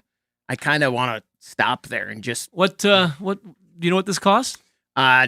Surprisingly not much. That one was Less than $50? Way less. I think that one was 18 or 24 bucks. In my life, I've never picked a lock. I've never touched a lock pick in my life, other than opening that case and not actually touching one of those. I've never taken one out ever in my life. I've opened a lot of locks that were closed. Sure. Not with a lock pick. I've learned some of that. Usually with a foot or a hammer, dead blow hammer. Yeah. Yeah. But no, never tried to pick a lock. I watched them on TV and said, yeah, fake. Yeah, it's like when you watch the Gone in 60 Seconds and they reach under the dash of a Mercedes and just rip the harness out, and it's like, come on, if that was a Kia, yeah, that would work. But not a. They wouldn't even have to. Yeah, they don't even have to work that hard. I just saw a rerun of the news article talking about the most stolen cars of the year going back last year. And they're like, look, these cars are so cheap. All you need to start it is a USB cable because it's something to do with the cable makes the car start. Like, you guys are so full of crap. It has nothing to do with that. You could grab it with your fingers and turn it if you were strong enough. It's just that the USB happens to be the right shape to fit in the hole that the lock tumbler goes into to turn it. You can do it with a big screwdriver. You can do it with anything. But all you literally have to do is grab it. They all know it already. Oh, okay. I can do it now. That would be a car that, if you're really strong, Schwarzenegger in his days, no problem. You could hop in that car. If that was a Gone in 60 Seconds show, he could hop in it, grab that column with one hand and start it right up. That would be a reality. No lockpick needed, Chris. Just a big bicep. No kidding. Well, then, I'm your man. Anything else? How was the trip? Was great. Hawaii was great. I just of course been there twice. First time was with a large group of auto recyclers, and this time was with my family. It was great. It was fun. One thing I noticed while looking at the vehicles there, and rust, crazy. Oxidization on the roofs of the cars. Depends on which side of the island you're on. Yeah. One side is 100% rust free. One That's side is true. rusted out. Isn't that weird? Yeah, we were on a rusty side. Isn't that weird? And then we had a lot of lifted trucks, older Toyota trucks. I bet. And I saw more lifted Toyota 4Runners than I've seen in a long time. What about the Volkswagens? Didn't see as much of that. Really? Yeah, but a lot of Toyota stuff. I suppose that depends on the island. Because I got one island that my kids go to, and they're like, "Oh man, it's covered in VW buses." Yeah. Well, we did see a few buses. Yes. Yeah. But I mean, overwhelmingly, Huge clubs the thing that jumped out at me was the lifted Toyota trucks. Did you get a chance to take a drive and then go, wow, I didn't realize it took so long to drive around this island? We were in a van a lot. I will tell you that I Self-driving? got to tell this quick because I do have a deadline here today. But one of the highlights of our trip was not something that I would say that anybody is going to say was a highlight of Hawaii. Right. Okay. We got into Honolulu late, and that was kind of how it was designed. My daughter had arranged the entire trip. She's past college, and she had time to do some organization, and I didn't. And so she had organized everything, and she did an amazingly good job. And just made me a lot less stressed, which was awesome. But we decided to do a Turo rental. Okay. And so we rented a Sienna. Bugatti. Oh, okay. A Toyota Sienna van. We had to fit 7 of us in there and luggage. And so we knew it was going to be nip and tuck with our luggage. But we had the person that rented us the van. Now, Turo, for those that don't know, is you're basically like an Airbnb of a vehicle. You're renting somebody's private vehicle. And so the van itself was a 10-minute Uber ride from the airport. So we had to get there. They're getting luggage together. My daughter and I we take off to go get the Turo. Sure. When we get to the place where the Turo's at, the people that are doing the rental are a different nationality and don't communicate well, but they appear to have maybe their own little business of Turoing. Sure. And so they've got one car they're cleaning in a carport, another van, and then there was somebody pulling up, dropping off a Honda CR-V that they had. And so we thought, well, they know what they're doing. And we get the van, and it's an older van. It's got 178,000 miles on it. It's loose, rattly. Okay, I can deal with that. There wasn't a lot available. I mean, it's the holiday season there, and it wasn't a lot available. So we take off, and we're heading for the North Shore because that's where our Airbnb was at on Oahu. And everybody's a little hungry, a little hangry. So we're going to go to a McDonald's that looked like it was open, but it wasn't. And so we had to make a turn to go around to a Taco Bell that was just before that we had seen that we knew the drive-thru was open. Shannon's driving. That's me. I'm probably more exhausted than I realized it from the flight and probably a little more irritated by all the noise that I realized. And I turned to go out of the driveway, which I could see, and I ran over a very good-sized boulevard curb. Oh, yeah. Enough that I wondered if I broke something. Ooh. And when the bottom side came out, it rubbed on the pinch weld of the rocker panel as it came down and made a hell of a noise, but didn't hurt anything. Hell of a noise. But when that happened, all of a sudden, outside of the screaming in the vehicle, because this was pretty dramatic, was more screaming. And the more screaming was because a certain quantity of bugs had jumped out of the side panel back by where some of the girls were sitting. And upon quick analysis, my trip was once again infected with cockroaches. And that's awesome. And so we're in this parking lot, and everybody's bailing out of the vehicle. Were they like in the Taco Bell big Madagascar? They were not, thank goodness, because I don't know that I would have gotten people back in the van. But at that point, we narrowed it down to a few, like maybe 4 or 5 that had gotten rattled by the sudden jolting of the vehicle. Where there's one. And then there was another. As we're getting our food in the drive-thru, and the young kid that's driving the drive-thru, he's just laughing. He goes, everything okay? Because there's people screaming in the vehicle. There's people jumping in and out of the vehicle. It's dramatic. And I said, I'm going to that Walgreens over there, and there's one across the street. This is one little area where we could get something. I made the comment, never to be lived down. I believe cockroaches are prevalent on the islands. A typical Shannon bold statement, which proved to be extremely true because it is. Sure. So I go, they're going to have supplies at the Walgreens. Right. So I go in there, and the Walgreens is sketchy. There was a lady that, bless her soul, she was, I don't know if it was drugs or what, but she was petting a dead kitten on the road, along the side of the road. Oh, you see that in big cities. And things it was like sad. that. It was sad. It's and there was other to people watch. kind of hanging out. It was not my typical comfort level. I believe kittens are prevalent on the islands. Petting dead ones?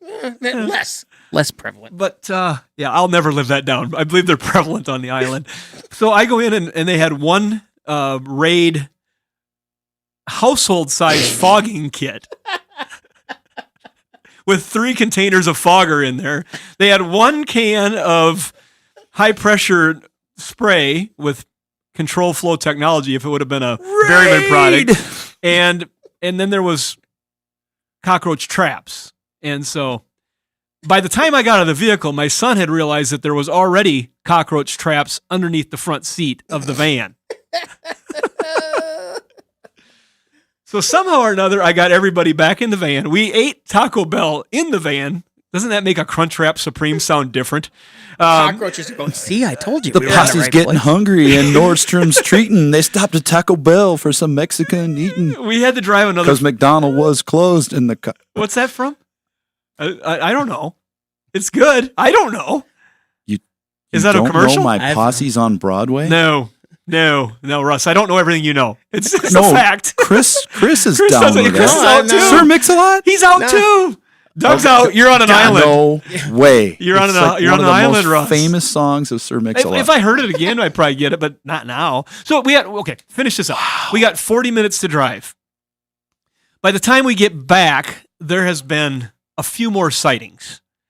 I just told everybody, hang on, we got to get to our place. We'll deal with this tomorrow.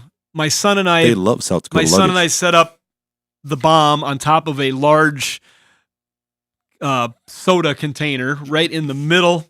We put the bomb. The bomb was made for 5,000 cubic Square feet? Cubic Sure. square feet. They get hot, you know. Yeah, well, it was a little one. I've used them before in our playhouse. Woof. For like other insects. So I'm thinking it can't be much different. So we set the bomb off and it does a... First of all, one of the bombs was empty in the container because it had been on the shelf for so long. And so the other ones were all soaked. The labels were all soaked with insecticide. And so this is like I said, funny. So nobody else wants to ride in the van the rest of the trip. Sure. They want nothing to do with it. We fog it. It fogs for about 30 seconds pretty intensely. We watch through the windows. I had forgot to shut the dome light off. So at some point we got to go back in there, but thank goodness it had a shutdown relay. Here comes the fire department. We did not go back in. We let the shutdown relay take care of it. And the next morning we go out and I inspect by myself and there are hundreds of dead cockroaches that have come out. They're on the seats. They're on the dash. There was dead cockroaches behind the glass of the instrument cluster. That's awesome. They had been. We need a video of this. I have a video. Oh, no. They had their little Rochishima. Help me! Help me! It was, and I had enough body count that we used a vacuum that we had access to and cleaned it up, and I had a fairly good sized sandwich bag half full of cockroaches, dead cockroaches. We checked the next morning. There was no other vans available anywhere near us, anywhere on the island. Turo, nothing. We used the van the rest of the trip. Guaranteed cockroach free. We fogged it again the second night and only got 3 the second night. Okay. And I think they may have been ones we missed on the first cleaning. Sure. But I got to tell you, that was something. But we ended up driving that van. It was not a great van. The Turo renter was very curious what insecticide I had used because I did deliver back the sandwich bag of cockroaches after I communicated with them. They gave us a refund of the ride. Oh, amazing. Other than the part that they had to pay Turo, he showed me on his Sure. phone. Yeah. We couldn't communicate real well, and we were obviously very upset. I wrote a review that was nice, Honest. Complete with videos? but honest, because they did try to help. But What do you do? it was they are prevalent on the island. But this van obviously had been infested. It was a little different than Well, just. can you imagine the food that gets dropped in a van? Oh. I mean, somebody might go to Taco Bell Especially and not eat in your it own when they're really hungry late at night. But then, I but spilled here's a the little- kicker of the kick it story. under the rug. This is the my daughter did such a good job planning this trip. Madison did, and I go, Madison. I go, did you read the reviews on all this stuff? And she goes, yeah. She goes, I looked at them quick, and so we bring up the reviews on this van, and we're looking at it, and I don't know. Hopefully, there's only a few people listening right now, but the first couple of reviews were 4.5. 4. They were good reviews. That's all she saw. The next review down below the fold was somebody complaining about cockroaches in the vehicle and a huntsman spider that had crawled up their leg. God. Oh. And I have to believe that the person was being dramatic when they made the review because they were so upset about the huntsman spider. Because I Googled a huntsman spider. They love cockroaches. If that sucker would have, if a huntsman spider of the picture that we looked up would have got on anybody's radar, that van would have been burned in the center of a parking lot.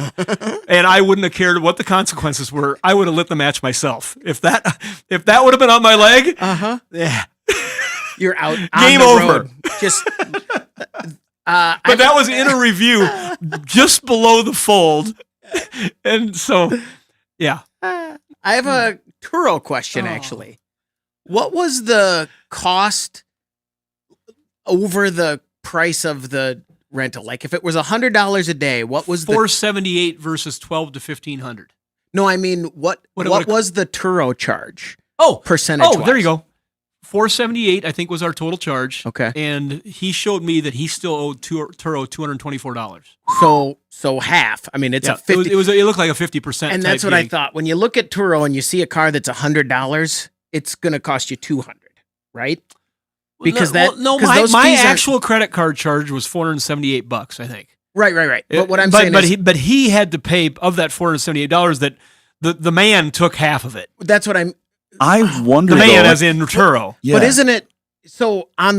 When you looked at Turo.com, how much did it say that van was per day? $470. Well, whatever the total came to for those 3 days we used it. So it wasn't on top of the price on the web? No. Okay, because I've heard from our experience, we saw what it's going to cost us. Okay. I would have never saw behind the curtain if we wouldn't have had the cockroach incident. Well, I've heard that like if you see a car that's $100 a day, it says $100 a day plus fees. Might be how they're displayed. I didn't rent it, but from the other ones we were looking for, it looked like it showed me what it was going to cost me. Okay. So, Chris, if you wanted to rent your BMW Solstice i8, out, I'm just giving an example. If you're going to rent your Solstice out, you have to pay that $200. My question now is, who's going to insure it?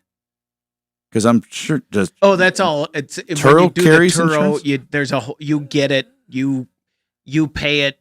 They have insurance. That's part of that $200 bucks going to Turo. I wonder if like State Farm, are they okay going? Oh no, you're okay. Well, no, I you think can still use it. There's a rider.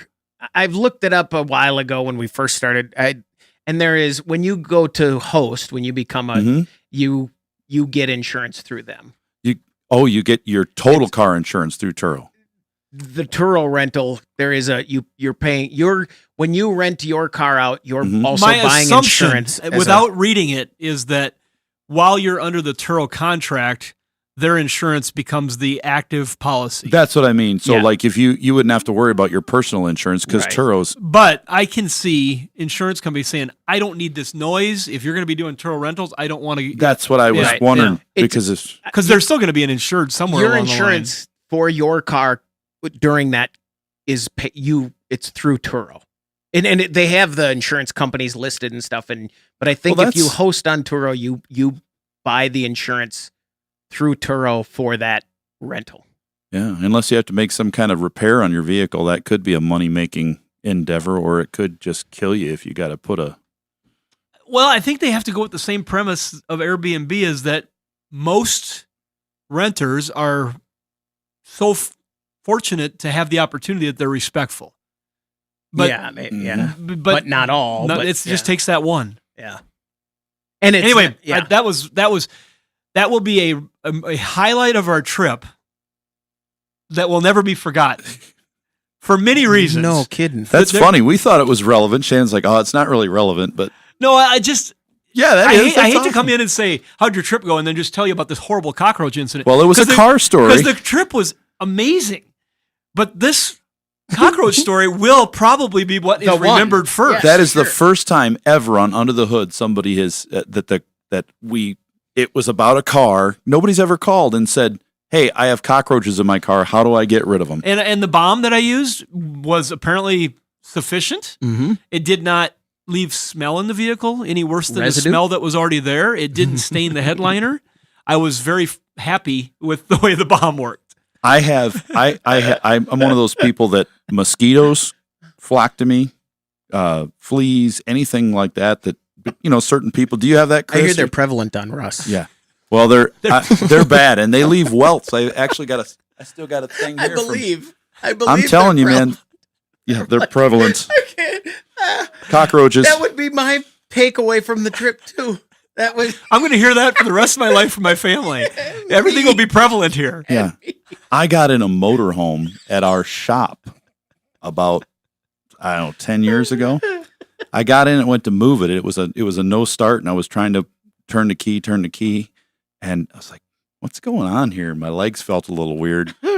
I was wearing shorts that day. It was a hot summer day, and I'm like, "This is weird." And I looked down, and it's like my legs are moving. Was it maggots? No, it wasn't. It was fleas.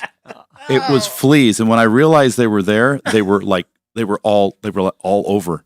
And I went in the shop, and Jake's looking at me like, "What the?" And I grabbed a can of carburetor cleaner, and I was hosing down. I'm like, I am not getting in there, and I had welts on my legs. We need for to a cut week. this segment out for a separate segment on the show for the insect edition. It was. I'll put that on YouTube, but No it was huntsman horrible, spiders, horrible. Not that we know of. Yeah. We found cats. We found under the hood of a car and stuff, but never any. We haven't had any roaches Not a in whole any cars. sandwich bag full. Did you sit and pet the cat? No, Okay. no, the cat. We've never told you the cat story, Yeah. Chris? With where he leaped at Clayton and clawed him?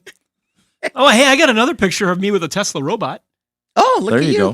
In the big mall in Honolulu, they had a retired 2023 model Tesla robot there on Nice. display. Yeah, I showed Chris the one of the two robots that they said, go shoot this Tesla car. And they shot the car, and then the other robot gets out and says, I'm okay. And he's like, no, this is not good.